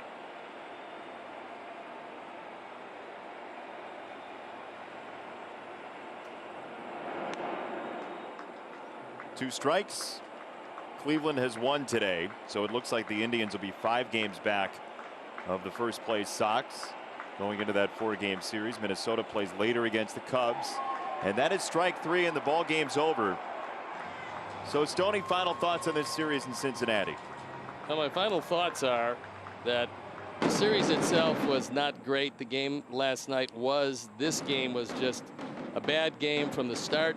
Dylan Cease had no command whatsoever. It really cost him. Sox tried to battle their way back in, just couldn't get it done. Let's take a look at our upcoming schedule presented by Volkswagen with 1 week left in this regular season. The Indians provide the opposition, and they're the hosts in Cleveland for 4 all-night games. And then the Cubs, the 3-game series to end the season right here at Guaranteed Rate Field. So that's it that's the regular season in a nutshell, and then it's on to the playoffs. See you tomorrow. Yes. Late game, get your rest anyway. 4:30 start time for that tomorrow. Our coverage. Thanks to our entire crew. He's Steve. I'm Jason. Subaru White Sox postgame live is after.